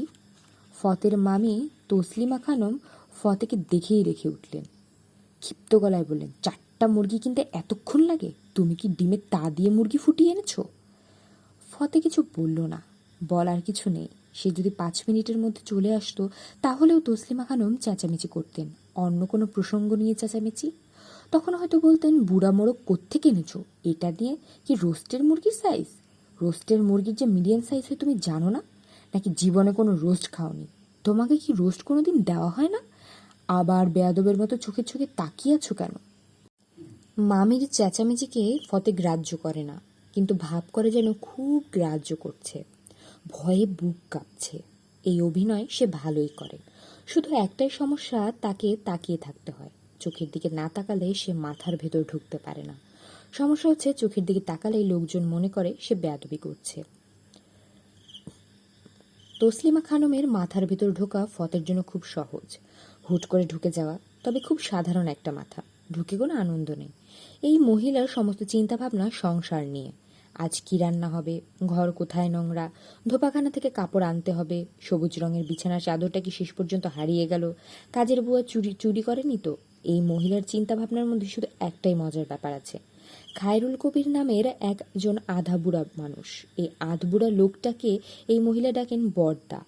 আধবুড়াটা তাকে ডাকে পুটুরানি। আধবুড়ো শয়তানটা বিয়ে করেনি, সে বাসাবর একটা দোতলা বাড়িতে থাকে। ফতে কোনোদিন সে বাড়িতে যায়নি, তবে বাড়িটা কোথায় কেমন সব জানে। কোন ঘরে কি ফার্নিচার তাও সে বলতে পারবে, কারণ ওই বাড়িটা তসলিমা খানমের মাথায় খুব পরিষ্কারভাবে আছে। তসলিমা খানম স্কুলে পড়ার সময় থেকে ওই বাড়িতে যেতেন, বিয়ের পরেও যান। আধবুড়া শয়তানটা তখন থেকে পুটুরানি পুটুরানি করে খুবই নোংরাভাবে আদর করা শুরু করে। একসময় পুটুরানি বলে, বড়দা, এরকম করলে আমি কিন্তু আর আসবো না। তুমি একা একা থাকো বলে মাঝে মাঝে তোমাকে দেখতে আসি, তুমি এসব কি করো? বুড়োটা বলে, আচ্ছা যা, আর তোকে আসতে হবে না। পুটুরানি তখন বলে, দরজাটা বন্ধ করো, দরজা তো খোলা। বুড়ো বলে, তোর বন্ধ করতে ইচ্ছে করলে তুই কর। পুটুরানি বলে, কে নাকি দেখবে? বুড়ো বলে, দেখুক যার ইচ্ছে। ফতের মাঝে মাঝে ইচ্ছা করেছে বুড়োর কথা বলে হঠাৎ সে তার মামিকে চমকে দেয়। যেমন সে খুব সহজ বাংলায় বলল, মামি, বুধবার যে আপনার বড়দার কাছে যাওয়ার কথা, আপনি যাবেন না? এটা করা ঠিক হবে না, তখন তার আশ্রয় নষ্ট হয়ে যাবে। মামি তৎক্ষণাৎ তাকে বাড়ি থেকে বের করে দেবেন। তবে এখন যদি সে চায় তাহলে এই কাজটা করতে পারে। এখন বাড়ি থেকে বের করে দিলেও তার থাকার জায়গা আছে, সাজঘরে বিছানা পেতে শুয়ে থাকবে। এখন পুটুরানির বিষয়টা নিয়ে মজা করা যায়, মজাটা এমনভাবে করা যেন কেউ ধরতে না পারে মজার পিছনে সে আছে। ফতেকে আবার বাজারে যেতে হচ্ছে। গরম মশলা এনে বাসায় ঢোকা মাত্র মামি বললেন, টক দই আনোনি কেন? 3টা মাত্র জিনিস আনতে পাঠালাম, এর মধ্যে একটা ভুলে গেলে। তখন ফতে যদি বলে, টক দইয়ের কথা আপনি বলেননি, তাহলে মামি খুবই রেগে যাবে। আবার ফতে যদি নিজ থেকে টক দই নিয়ে আসে, তাহলেও মামি রাগ করবেন, গলার রক ফুলিয়ে বলবেন, আগবারই তোমাকে কে দই আনতে বলেছে? সবসময় মাতাব্বরি করো কেন? আলগা মাতাব্বরি করবে না। বাজারে যাবার সময় ফতে দেখল সিঁড়ির গোড়ায় লুনা বসে আছে, একা একা খেলছে। হাতের আঙুল একবার খুলছে একবার বন্ধ করছে। এটা লুনার বিশেষ ধরনের খেলা এবং খুবই পছন্দের খেলাটা সে ঘন্টার পর ঘন্টা খেলতে পারে। ফতে তার কাছে এগিয়ে বলল, পুটুরানি, পুটুরানি। লুনা চোখ তুলে তাকালো, মিষ্টি করে হাসলো। ফতে তার কানের কাছে মুখ নিয়ে বলল, পুটুরানি, পুটুরানি, পুটুরানি। এইবার লুনা ফিস ফিস করে বলল, পুটুরানি। ফতে স্বস্তির নিঃশ্বাস ফেলল, কাজ হয়েছে। এখন লুনা নিজের মনেই পুটুরানি পুটুরানি করতে থাকবে। ফতের মামি ব্যাপারটা খুব সহজভাবে নিতে পারবেন না। লুনার কপালে আজ দুঃখ আছে, চড়থাপ্পড় অবশ্যই খাবে। ভাবতেই ফতের মজা লাগছে। লুনার চড়থাপ্পড়ের চেয়ে মজার দৃশ্য হবে পুটুরানি পুটুরানি শুনে তসলিমা খানম কি করেন সেটা। এই মজার দৃশ্য ফতে দেখতে পাবে না, কি আফসোস। স্যার, কেমন আছেন? প্রশ্নের জবাব দেবার আগেই মিসির আলি দেয়াল ঘড়ির দিকে তাকালেন। সকাল 9টা। দেয়াল ঘড়িটা আধুনিক ইলেকট্রিক্যাল ঘড়ি না হয়ে পুরনো দিনের পেন্ডুলাম ঘড়ি হলে ঢং ঢং করে 9টা ঘন্টা বাজতে শুরু করত। মিসির আলি শুকনো গলায় বললেন, ভালো আছি। প্রতিমা, তুমি কেমন আছো? যাক, নাম তাহলে মনে আছে। আমি ভাবলাম আবার বোধহয় প্রথম থেকে শুরু করতে হবে, আমার পরিচয় দিতে হবে, কেন আমার নাম প্রতিমা ব্যাখ্যা করতে হবে। মিসির আলি মনে মনে ভাবলেন, মেয়েটা আগে এত কথা বলতো না, এখন বলছে কেন? প্রতিমা বলল, স্যার এখন বলুন, আমাকে দেখে কি রাগ লাগছে? না। বিরক্তি লাগছে? বুঝতে পারছি না। প্রতিমা বলল, আমাকে দেখে আসলে আপনি খুশি হয়েছেন, আপনি বোঝানোর চেষ্টা করছেন যে বিরক্ত হয়েছেন, আসলে তা না।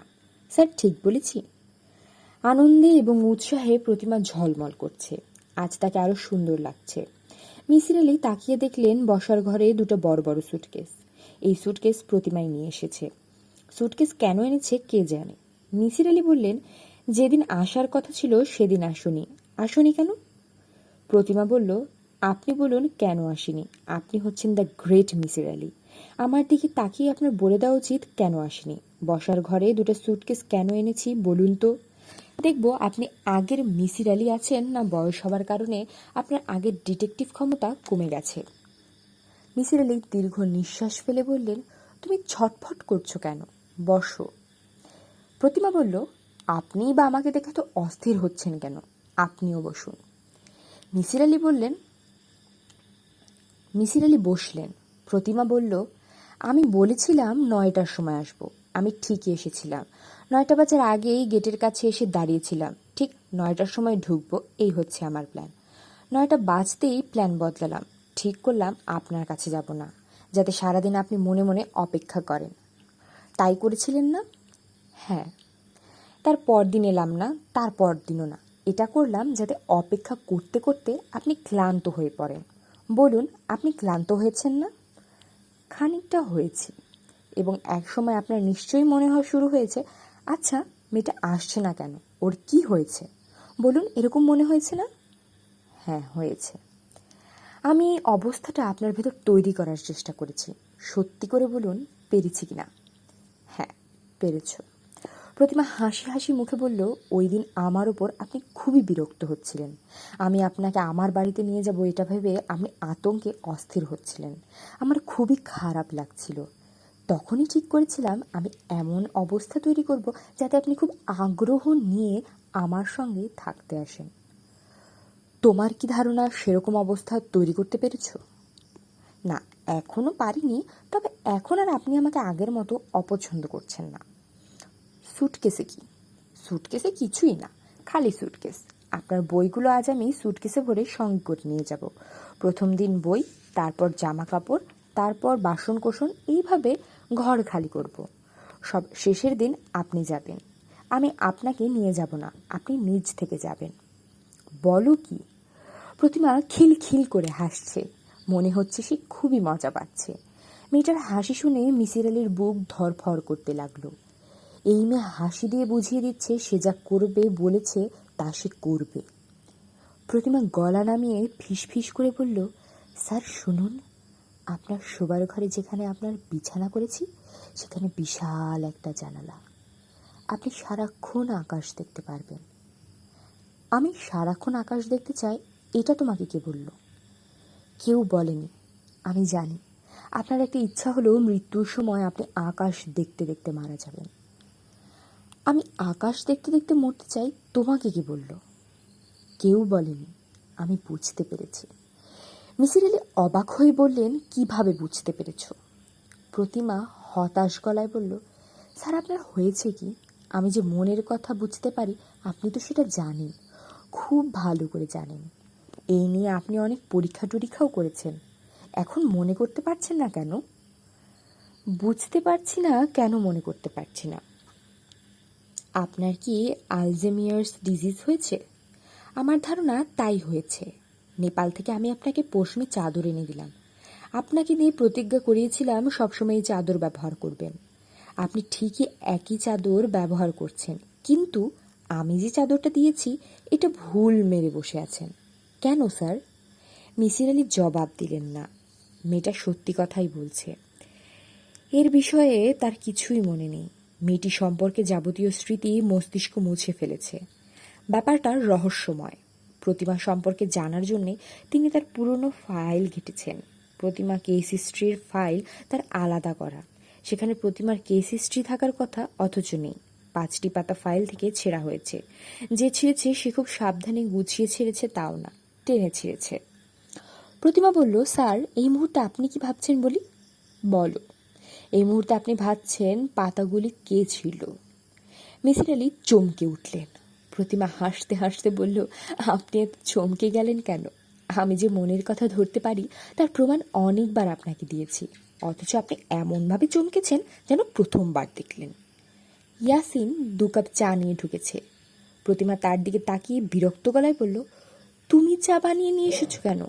আমি না তোমাকে বললাম তুমি পানি গরম করে আমাকে খবর দেবে, আমি চা বানিয়ে দেব? বলেছি কি বলিনি? বলেছেন। আর কখনো যেন এই ভুল করবে না। ইয়াসিন মুখ ভোঁতা করে দাঁড়িয়ে রইল। প্রতিমা কড়া গলায় বলল, যা, হাদারামের মতো দাঁড়িয়ে থাকবি না। ইয়াসিন চলে গেল। প্রতিমা এমনভাবে কথা বলেছে যেন সে এ বাড়ির কর্ত্রী। বাড়ির দেখাশোনা, সংসার চালানোর সব দায়িত্ব তার একার। মিসির আলি চায়ে চুমুক দিলেন। প্রতিমা বলল, স্যার আপনি কি নিজের হাতের লেখা চিনতে পারবেন, নাকি নিজের হাতের লেখাও ভুলে গেছেন? মিসির আলি বললেন, হাতের লেখা চিনব। 50 টাকার স্ট্যাম্পে আপনাকে দিয়ে কিছু কথা লিখিয়ে নিয়েছিলাম, মনে আছে? না। দলিল সঙ্গে নিয়ে এসেছি, চা শেষ করে দলিলটা দেখুন। চা খেতে খেতে দলিল দেখলে সমস্যা আছে। কি সমস্যা? আপনি বিষম খাবেন, চা শ্বাসনালী দিয়ে ঢুকে সমস্যা তৈরি করবে। ভয়ঙ্কর কিছু কি লিখেছি? আপনার কাছে ভয়ঙ্কর মনে হতে পারে। নিন দেখুন, শুধু পড়ার সময় চায়ে চুমুক দেবেন না। মিসির আলি দলিল পড়ছেন, হাতের লেখা তার কালি কলমে লেখা। লেখা দেখে কোন কলমটা ব্যবহার করেছেন সেটাও মনে পড়েছে। ওয়াটারম্যান কলম। ইয়াসিনের আগে যে ছেলেটা কাজ করত, সে অনেক জিনিসপত্রের সঙ্গে তার এই শখের কলমটাও চুরি করে নিয়ে যায়। দলিলে গোটা গোটা অক্ষরে লেখা, আমি মিসির আলি সজ্ঞানী সুস্থ মস্তিষ্কে নিম্নলিখিত অঙ্গীকার করছি। ক, আমার চিকিৎসাধীন রোগী প্রতিমার, ভালো নাম আফরোজা বানু, সঙ্গে জীবনের একটি অংশ কাটবে। সে যখন আমাকে তার সঙ্গে থাকতে ডাকবে তখনই আমি তাতে রাজি হব। প্রতিমার আফরোজা বানুর সঙ্গে বিবাহ নামক সামাজিক প্রথার ভেতর দিয়ে যেতেও আমার কোনো আপত্তি নেই। অঙ্গীকার নামার শেষে ইংরেজি ও বাংলায় মিসির আলির দস্তখত। তারিখ দেয়া আছে 6 বছর আগেকার একটা তারিখ। প্রতিমা দলিলটা মিসির আলির হাত থেকে নিয়ে তার হ্যান্ডব্যাগে রাখতে রাখতে বলল, দলিল পড়ে আপনি কি চমকেছেন? মিসির আলি জবাব দিলেন না। প্রতিমা বলল, দলিলটা যে আপনার হাতেই লেখা, এ বিষয়ে কি আপনার কোনো সন্দেহ আছে? মিসির আলি বললেন, সন্দেহ নেই। প্রতিমা মিট মিট হাসতে হাসতে বলল, তাহলে কি দাঁড়াচ্ছে? আপনি আমার সঙ্গে যাচ্ছেন। এই মুহূর্তে আপনাকে বিয়ের জন্য চাপ দেব না। একসঙ্গে এতটা টেনশন আপনার সহ্য হবে না। আপাতত আমার সঙ্গে থাকলেই হবে। মিসির আলি চুপ করে রইলেন। প্রতিমা বলল, কথা বলুন, মুখ পুরোপুরি সিল করে রাখলে হবে কিভাবে? বইগুলো বের করে দিন, আমি ব্যাগে গোছাতে থাকি। মিসির আলি বললেন, আমাকে কিছুদিন সময় দাও। প্রতিমা শান্ত গলায় বলল, কতদিন সময় চান? 7 দিন। 7 দিন সময় চাচ্ছেন কি জন্যে? চিন্তা করার জন্যে। কি চিন্তা করবেন? আমি আমার মতো করে চিন্তা করব। ঠিক আছে, 7 দিন চিন্তা করুন। 7 দিন পর আমি এসে আপনাকে নিয়ে যাব। তোমাকে নিয়ে যেতে হবে না, তুমি তোমার ঠিকানা রেখে যাও। 7 দিন পর আমি নিজেই উপস্থিত হব। প্রতিজ্ঞা? প্রতিমা শান্ত গলায় বলল, না, আমি আপনাকে নিয়ে যাব। ব্যাগ থাকলো, আমি উঠলাম। ভুলে যাবেন না, আগামী সোমবার। ইয়াসিন দরজা ধরে চোখ গোল করে তাকিয়ে আছে। তার দৃষ্টি মিসির আলির দিকে। মানুষটা ছটফট করছে। কেন ছটফট করছে সে বুঝতে পারছে না। তবে তার ধারণায় একটু আগে যে মেয়েটা এসেছিল তার সঙ্গে এর কোনো যোগ আছে। ব্যাপারটা ইয়াসিনের ভালো লাগছে না। সে তার ছোট্ট জীবনে লক্ষ্য করেছে, নিরিবিলি সংসারে কোনো একটা মেয়ে উপস্থিত হলেই সব লণ্ডভণ্ড হতে শুরু করে। তার নিজের বাবার সংসারেও একই ঘটনা ঘটেছে। সে এবং তার বাবা সুখেই ছিল, একসঙ্গে ভিক্ষা করত। রাতে ঘুমানোর জন্য সুন্দর একটা জায়গাও তাদের ছিল। বাবাকে জড়িয়ে ধরে সে ঘুমাতো। বাবা গুটুর গুটুর করে কত মজার গল্প করত। তার বাবার ভিক্ষুক জীবন বড়ই রোমাঞ্চকর। হঠাৎ তাদের সংসারে এক কম বয়সী ভিখারিনী উপস্থিত হলো। সেও তাদের সঙ্গে ভিক্ষা করা শুরু করলো। এরপর থেকে বাবা আর তার ছেলেকে দেখতে পারে না। কারণে অকারণে ধমক। একদিন তাকে এমন এক ধাক্কা দিল যে সে একটু হলেই ট্রাকের নিচে পড়ত। এই সংসারেও একই ঘটনা ঘটতে যাচ্ছে। মেয়েটা ঢুকে পড়েছে। এখনই কেমন মাতবরি শুরু করেছে। পানি গরম করে আমাকে ডাকবি, চা বানাবি না? চা আমি এসে বানাবো। শখ কত! তুমি চা বানাবে কেন? আমি কি বানাতে পারি না? এই মেয়েকে শিক্ষা দেবার ক্ষমতা ইয়াসিনের আছে। মেয়েকে শিক্ষা দেবার জিনিস তার ব্যাগেই আছে। শিক্ষা দেবার ভয়ঙ্কর জিনিসটা সে আসলে জোগাড় করেছিল তার বাবার সঙ্গে যে মেয়েটা ঘুরে তাকে শিক্ষা দেবার জন্য। সেই সুযোগ তার খুব ভালোই আছে। তবু সে কাজটা করেনি। কারণ কাজটা করলে তার বাবা মনে কষ্ট পাবে। বাবা মনে কষ্ট পাবে এমন কাজ ইয়াসিন কোনো দিন করবে না। আসমান থেকে ফেরেশতা নেমেও যদি বলে, ইয়াসিন রে, কাজটা কর, তোর আখেরে মঙ্গল হবে, তবু সে কাজটা করবে না। তার বাবার মনে কষ্ট হয় এমন কিছু করা তার পক্ষে সম্ভব না। মিসির আলি নামের মানুষটার মনে কষ্ট হয় এমন কিছুও সে করতে পারবে না। এই মানুষটাও পেয়ারা মানুষ। তবে প্রতিমা নামের মেয়েটার কিছু হলে মিসির আলির যাবে আসবে না। কারণ উনি মেয়েটাকে পছন্দ করেন না। উনি যে ছটফট করছেন মেয়েটার কারণেই ছটফট করছেন। মেয়েটা ওনাকে নিয়ে চলে যেতে চাচ্ছে, উনি যেতে চাচ্ছেন না। মেয়েটার ক্ষতি হলে উনি খুশিই হবেন। ইয়াসিনের ট্রাঙ্কে একটা বোতল আছে। বোতলে ভয়ঙ্কর জিনিস আছে। ভয়ঙ্কর জিনিসটা দেখতে পানির মতো। গ্লাসে ঢাললে মনে হবে পানি ঢালা হয়েছে। সেই পানি মুখে দিলে জ্বলে পুড়ে সব ছারখার হয়ে যাবে। জিনিসটার নাম অ্যাসিড।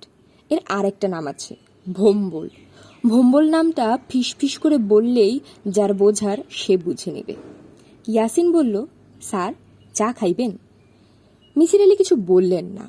ইয়াসিন আবার বলল, স্যার চা খাইবেন? মিসির আলি সেই প্রশ্নেরও জবাব দিলেন না। ইয়াসিনের মনটা খারাপ হয়ে গেল।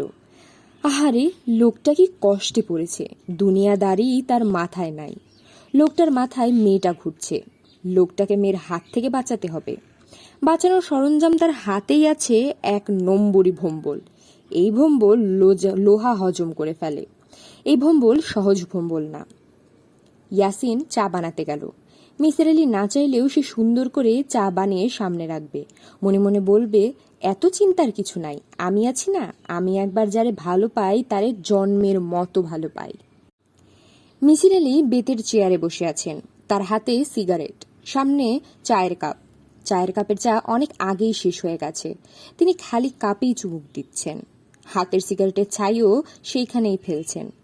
তার মুখের কাঠিন্য কমে আসছে। দলিলের রহস্য পরিষ্কার হতে শুরু করেছে। তিনি এগুচ্ছেন সহজ লজিক দিয়ে। সহজ লজিক তাকে যেখানে পৌঁছে দিচ্ছে সেই জায়গাটা তার পছন্দ না। তিনি এই জায়গায় পৌঁছতে চাচ্ছেন না। মিসির আলি লজিকের সিঁড়িগুলো এইভাবে দাঁড়া করিয়েছেন। 1. দলিলের লেখাগুলি তার হাতের, এ বিষয়ে কোনো সন্দেহ নেই। 2. কোনো নেশার বস্তু খাইয়ে ঘোরের মধ্যে এই লেখা আদায় করা হয়নি, কারণ লেখা স্পষ্ট, পরিষ্কার। 3. মানুষকে হিপনোটাইজ করে কিছু লেখা লেখানো যায়। এই লেখাও হবে নেশাগ্রস্ত মানুষের হাতের লেখার মতো। ছোট কোনো বাক্য সম্পূর্ণ করা প্রায় অসম্ভব। নেশাগ্রস্ত এবং হিপনোটিক ইনফ্লুয়েন্সের লেখা হবে কাপা কাপা। এই সময় ভীষণ ডিস্টর্টেড হয়ে বলে কেউ সরল রেখা টানতে পারে না এবং সরল রেখায় লিখতেও পারে না। কাজেই তিনি দলিলের লেখাগুলি ঠান্ডা মাথায় এবং অবশ্যই সূক্ষ্ম মস্তিষ্কে লিখেছেন। 4. প্রতিমা তাকে দলিল লেখাবার সময় খুব মজা পাচ্ছিল এবং হাসাহাসি করছিল। কাজেই দলিলের ব্যাপারটা মেয়েটার কাছে সিরিয়াস কোনো ব্যাপার না, মজার কোনো খেলা। এই খেলা সে প্রথম খেলছে না, আগেও খেলেছে। তাহলে ব্যাপার এই দাঁড়াচ্ছে যে মেয়েটি মজা করার জন্যে মিসির আলিকে দিয়ে লেখাগুলি লিখিয়ে নিয়েছে এবং মেয়েটি জানে এই লেখার বিষয় মিসির আলির মনে নেই। মনে থাকলে তো খেলাটার মজা থাকতো না। তাহলে কি দাঁড়াচ্ছে, মেয়েটা মিসির আলিকে দিয়ে কাগজে লেখার মতো জটিল কাজটি করিয়ে নিয়েছে এমনভাবে যে মিসির আলি কিছু বুঝতেই পারেননি। যার স্মৃতি পর্যন্ত মস্তিষ্কে নেই, অর্থাৎ মিসির আলির মস্তিষ্কের পুরো নিয়ন্ত্রণ ছিল মেয়েটির কাছে। মেয়েটি কোনো এক অস্বাভাবিক ক্ষমতায় মানুষের মাথার ভেতর সরাসরি ঢুকে যেতে পারছে। এই ক্ষমতা বিজ্ঞান স্বীকার করে না, তবে এ ধরনের ক্ষমতার উল্লেখ বরাবরই প্রাচীন সাহিত্যে পাওয়া যায়, পৌরাণিক কাহিনীতে পাওয়া যায়। আমেরিকার ডিউক ইউনিভার্সিটির এই বিষয়ের উপর দীর্ঘ গবেষণা চালিয়ে প্রমাণ করেছে যে এই ক্ষমতার কোনো অস্তিত্ব নেই, এটি শুধুমাত্রই লোকজ বিশ্বাস। মিসির আলি আরেকটা সিগারেট ধরালেন। বুকশেলফ থেকে সাইকোপ্যাথিক মাইন্ড বইটি হাতে নিলেন, কিন্তু পাতা উল্টালেন না। তার স্মৃতিশক্তি আগের মতো নেই, তারপরেও এই বইটির প্রতিটি পাতা তার প্রায় মুখস্থ। পৃথিবীর ভয়ঙ্কর সব গুণীদের মানসিক ছবি বা সাইকোলজিক্যাল প্রোফাইল এই বইটিতে দেয়া আছে। প্রতিটি ভয়ঙ্কর অপরাধীর ক্ষেত্রে বলা হচ্ছে অপরাধীর একটি অস্বাভাবিক ক্ষমতার কথা, অন্যকে বশীভূত করার ক্ষমতা। এই ক্ষমতার উৎস কি? অপরাধী অন্যের মাথার ভেতর ঢুকে পড়ছে, তার নিয়ন্ত্রণ নিয়ে নিচ্ছে। এই ক্ষমতা শুধু যে ভয়ঙ্কর অপরাধীদের আছে তা না, মহান সাধু সন্তদেরও আছে বলে বলা হয়ে থাকে। তারাও মানুষের নিয়ন্ত্রণ নিয়ে নিতে পারতেন। একজনের নিয়ন্ত্রণ আলোর দিকে, অন্যজনের নিয়ন্ত্রণ অন্ধকারের দিকে। স্যার চা খাইবেন? মিসির আলি চমকে তাকালেন। ইয়াসিন তার দিকে তাকিয়ে আছে। তার চোখের দৃষ্টিটা কেমন যেন অশুভ কিছু সেখানে আছে। মিসির আলি বললেন, না চা খাবো না, আমি রাস্তায় কিছুক্ষণ হাঁটব। স্যার আপনার শরীর কি খারাপ? না, আমার শরীর ভালো। ফজলু খুব লজ্জিত বোধ করছে। ফতে নামের এমন একজন ভালো মানুষের ব্যাপারে সে এত খারাপ ধারণা করেছিল। ছি ছি ছি, প্রথম থেকেই তার মনে হয়েছিল লোকটা খারাপ। লোকটার ভেতর মতলব আছে। লোকটার নজর দিলজানের দিকে। লোকটা যখন তাকে সিগারেট দিত তার কাছে মনে হতো সে কোনো মতলবে সিগারেটটা দিচ্ছে। তার নিতে ইচ্ছে করতো না, লোভে পড়ে নিত। লোভ খুব খারাপ জিনিস। ফজলু দিলজানকে বলে দিয়েছে যেন কখনো ফতের কাছে না যায়। ফতে যদি ডাকে তাকে সে যেন ঘরে ঢুকে পড়ে। ফজলু নিশ্চিত ছিল ফতে দিলজানকে ডাকবে। ফতে ডাকেনি, কোনো দিনও ডাকেনি। তারপরেও ফজলুর সন্দেহ দূর হয়নি। আজ সন্দেহ পুরোপুরি দূর হয়েছে। ফতে তাকে নার্সারিতে কাজ জোগাড় করে দিয়েছে। প্রতিদিন 3 ঘন্টা কাজ করবে, গাছে পানি দিবে, গোবর আর মাটি মিশিয়ে মশলা তৈরি করবে, বিনিময়ে 50 টাকা পাবে। কাজটা শেখা হয়ে গেলে সে নিজেই একটা নার্সারি দিবে, কোনো একটা রাস্তার ফুটপাত দখল করে বসে পড়বে। সে টাকা জমাতে শুরু করেছে। বন্দগী বসতবাড়ি ছাড়া এনে স্ত্রীকন্যাকে গ্রামে পাঠিয়ে দিবে, মেয়ের বিয়ে দিবে। ফজলু গাঢ় স্বরে বলল, আপনি আমার বড় একটা উপকার করলেন। ফতে বলল, এটা কোনো উপকার হলো নাকি? এটা কোনো উপকারই না, নাও একটা সিগারেট নাও। ফজলু আনন্দে অভিভূত হয়ে সিগারেট নিল। এমন একটা ভালো মানুষের বিষয়ে সে কি খারাপ ধারণাই না করেছিল। ছি ছি ছি। ফতে বলল, চা খাবে নাকি? চলো 1 কাপ চা খাই। ফজলু বলল, চলেন, চায়ের দাম কিন্তু আমি দিমু, এইটা আমার একটা আবদার। ফতে চা খাচ্ছে। রাস্তার পাশের দোকানের টুলের উপর সে একা বসে আছে। ফতের এটা 2য় কাপ। প্রথম কাপের দাম ফজলু দিয়ে চলে গেছে। 2য় কাপ সে একা বসে চুমুক দিচ্ছে। তার হাতে সময় বেশি নেই, বড় ঘটনা আজ রাতেই ঘটবে। এই ভেবে তার মনে আলাদা কোনো উত্তেজনা নেই, বরং শান্তি শান্তি লাগছে। ঘটনাগুলি সে সাজিয়ে রেখেছে, সাজানোর কোনো ভুল নেই। তারপরেও প্রতিটি ঘটনায় একবার চোখ বুলিয়ে নেওয়া দরকার, ঠান্ডা মাথায় বিবেচনা করা। ফতের মাথা ঠান্ডাই আছে। যে কোনো বড় ঘটনা ঘটাবার আগে তার মাথা ঠান্ডা থাকে। বড় ঘটনা এর আগে সে 4 বার ঘটিয়েছে, 3 বার গ্রামে, 1 বার শহরে। কোনোবারই তার মাথা এলোমেলো ছিল না। 4টা বড় ঘটনার বিষয়ে কেউই কিছু জানে না। এবারেও কেউ কিছু জানবে না। এবারেরটা আরো বেশি গোছানো।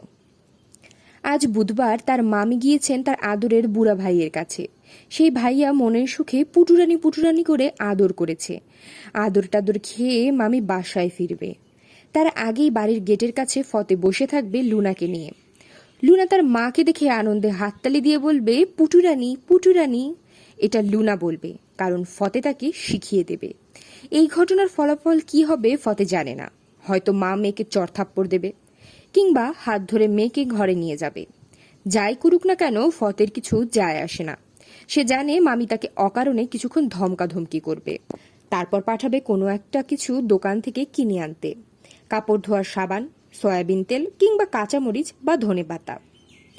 ফতে গায়ে চাদর জড়িয়ে বাজার আনতে যাবে। চাদরের নিচেই গুটিসুটি মেরে লুকিয়ে থাকবে লুনা। গেট দিয়ে যখন ফতে বের হবে তখন কেউ বুঝতেও পারবে না ফতের চাদরের নিচে কি আছে। ফতে কিছুক্ষণের জন্য লুনাকে রাখবে ফজলুর কাছে। লুনা খুব স্বাভাবিকভাবেই থাকবে, হইচই করবে না, কান্নাকাটি করবে না। নিজের মনে মুঠি বন্ধ করা এবং মুঠি খোলার খেলা খেলতে থাকবে। লুনাকে রেখে ফতে অতি দ্রুত বাজার শেষ করে বাড়ি ফিরবে। তখন ফতের মামি আতঙ্কিত গলায় ফতেকে জিজ্ঞেস করবেন, লুনা কোথায়? ওকে পাচ্ছি না। ফতে বলবে, আপনার সঙ্গেই তো ছিল। মামি তখন কাঁদো কাঁদো গলায় বলবেন, দেখছি না তো। ফতে তৎক্ষণাৎ লুনার খোঁজে রাস্তায় বের হবে, চলে যাবে ফজলুর কাছে। সেখানে থেকে লুনাকে নিয়ে যাবে বুড়িগঙ্গায়।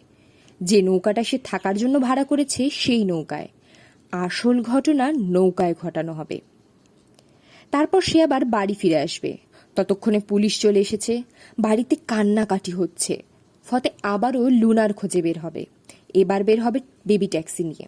তার চাদরের নিচে বড় কালো পলিথিনের ব্যাগে সযত্নে রাখা মাথাটা বের করে সে যাত্রীদের সিটের এক কোনায় রেখে দেবে। আসল খেলা শুরু হবে তখন। লুনা মেয়েটাকে নিয়ে মন খারাপ করার কিছু নেই। এই মেয়েটা বড় হয়ে বাবা মার জন্য যন্ত্রণা ছাড়া কিছু নিয়ে আসবে না। বড় যন্ত্রণার সমাধান সব। এক অর্থে ফতে তার মা মামির উপকারী করছে। পুরো ব্যাপারটা ভাবতে ফতের খুব মজা লাগছে, হাসি চাপতে পারছে না। চায়ের দোকানি অবাক হয়ে বলল, ভাই যান, একলা একলা হাসেন জ্ঞান। ফতে হাসি না থামিয়ে বলল, আমার মাথা খারাপ, এই জন্য একা একা হাসি।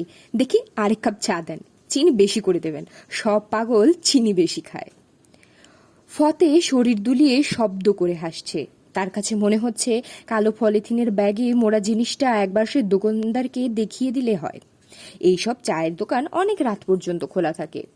রাত 1টা-1:30 থেকে দোকান খোলা থাকার কথা। বেবি ট্যাক্সি দোকানের সামনে রেখে সে চা খেতে আসতে পারে। তখন দোকানিকে বলতে পারে, ভাই সাহেব, আমার বেবি ট্যাক্সির সিটে একটা জিনিস আছে, দেখলে মজা পাবেন, দেখে আসেন। বদরুল সাহেব বাড়ির সামনে জটলা, হইচই হচ্ছে। বদরুল সাহেবের স্ত্রীর তীক্ষ্ণ গলা শোনা যাচ্ছে। মিসির আলি ইয়াসিনকে বললেন, কি হয়েছে রে?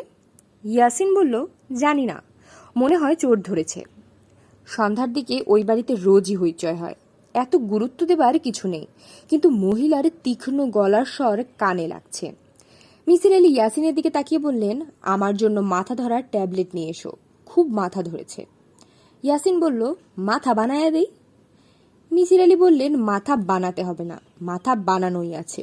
তুমি মাথা ধরার ট্যাবলেট কিনে এনে খুব কড়া করে 1 কাপ চা বানিয়ে দাও। ইয়াসিন চলে গেল। তারপর সঙ্গে সঙ্গেই ফতে ঘরে ঢুকলো। মিসির আলির দিকে তাকিয়ে বলল, স্যার, আপনার ঘরে কি লুনা লুকিয়ে আছে? মিসির আলি অবাক হয়ে বললেন, না তো। ফতে বলল, মেয়েটারে পাওয়া যাচ্ছে না, চুপি চুপি এসে খাটের নিচে হয়তো লুকিয়ে আছে, স্যার একটু খুঁজে দেখি। হ্যাঁ, দেখো। ফতে সবগুলি ঘর খুঁজলো, বাথরুমে উকি দিল, খাটের নিচে দেখল। ফতের সঙ্গে সঙ্গে মিসির আলিও খুঁজলেন। ফতে বলল, না, এইদিকে আসে নাই। মিসির আলি বললেন, ফতে, তোমাকে একটা কথা বলি, শুনো।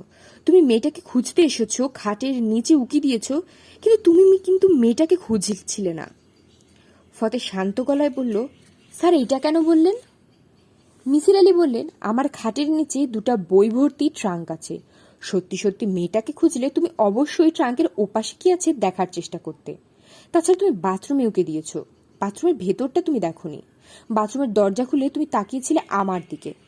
ফতে বলল, স্যার, আপনি ঠিক ধরেছেন, আমি আসলে খুঁজি নাই, কারণ আমি জানি লুনা এদিকে আসে নাই, সে নিজে নিজে কোনো দিকে যায় না। তার মার মনের শান্তির জন্য আমি এদিক ওদিক খোঁজাখুঁজি করতেছি।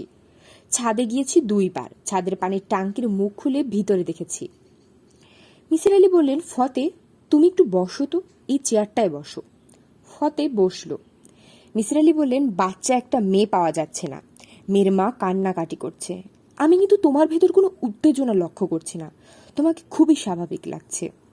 ফতে বলল, সব মানুষ তো একরকম না স্যার, আমি যেরকম আপনি সেরকম না, কিছু কিছু মানুষ উত্তেজিত হলেও বাইরে থেকে বোঝা যায় না। স্যার, কি করে বুঝলেন যে আমি খুব স্বাভাবিক আছি? আমার কপালে ঘাম নাই, আমার কথাবার্তা জড়ায়া যায় নাই, এই জন্যে? না, তা না, তুমি খুব স্বাভাবিক আছো এটা বুঝেছি সম্পূর্ণ একটা ব্যাপার থেকে। তুমি লেফট হ্যান্ডার, বাহাতি মানুষ। বাহাতি মানুষ উত্তেজিত অবস্থায় ডান হাত ব্যবহার করতে শুরু করে।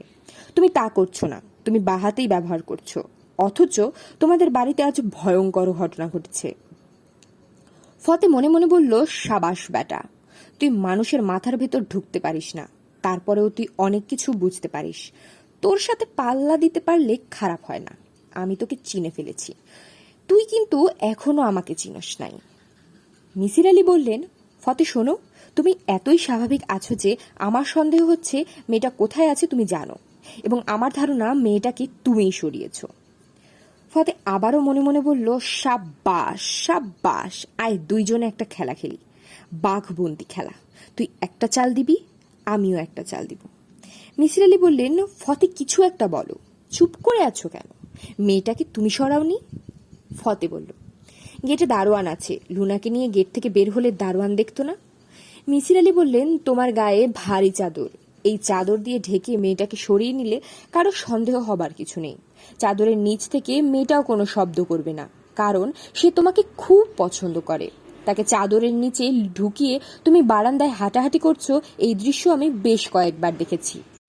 ফতে মনে মনে বলল, তুই বাঘবন্দি খেলা খেলতে চাস? আয় খেলি। তুই 3-4টা ভালো ভালো চাল দিয়ে ফেলেছিস, আমি কোনো চাল দেই নাই, এখন দিব। মিসির আলি বললেন, ফতে কথা বলো, চুপ করে থেকো না, বাচ্চা মেয়েটাকে তুমি সরিয়েছ? জি। মেয়েটা কোথায় আছে? খুব ভালো জায়গায় আছে স্যার, কোনো সমস্যা নাই, আপনি এত দুশ্চিন্তা করেন না স্যার। নেন, একটা সিগারেট নেন। তুমি এই কাজটা কেন করলে? ফতে হেসে ফেলে বলল, মা করতে বলেছে, এই জন্যে করেছি। বদরুল সাহেব বলেছেন? জি, মামার হুকুমে লুনাকে এক বাসায় রেখে এসে এমন ভাব করতেছি যেন আমি খুব পেরেশান হয়ে খুঁজতেছি। মিসির আলি বললেন, তোমার মামা এই কাজটা কেন করেছেন? ফতে হাই তুলতে তুলতে বলল, মামিকে শিক্ষা দেওয়ার জন্য কাজটা করেছেন। মামি এই বাচ্চাটাকে মাঝে মাঝে মারে, এটা মামার ভালো লাগে না। অসুস্থ একটা বাচ্চা একে তার মা মারবে কেন?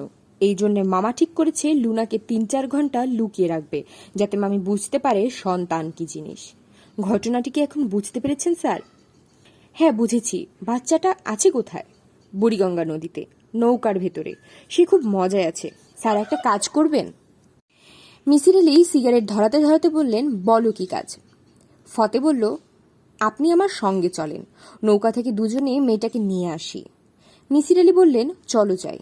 ফতে বলল, দুজন একসঙ্গে বের হলে মামি সন্দেহ করবে। স্যার, আপনি আগে চলে যান। সদরঘাটের লঞ্চ টার্মিনালের সামনে চায়ের দোকান আছে, ওইখানে বসে চা খান। আমি মামিকে বলি লুনাকে খোঁজার জন্য বের হচ্ছি, এই বলে চলে আসব। আমার পৌঁছতে 10 মিনিটের বেশি দেরি হবে না। স্যার, যাবেন? মিসির আলি বললেন, হ্যাঁ।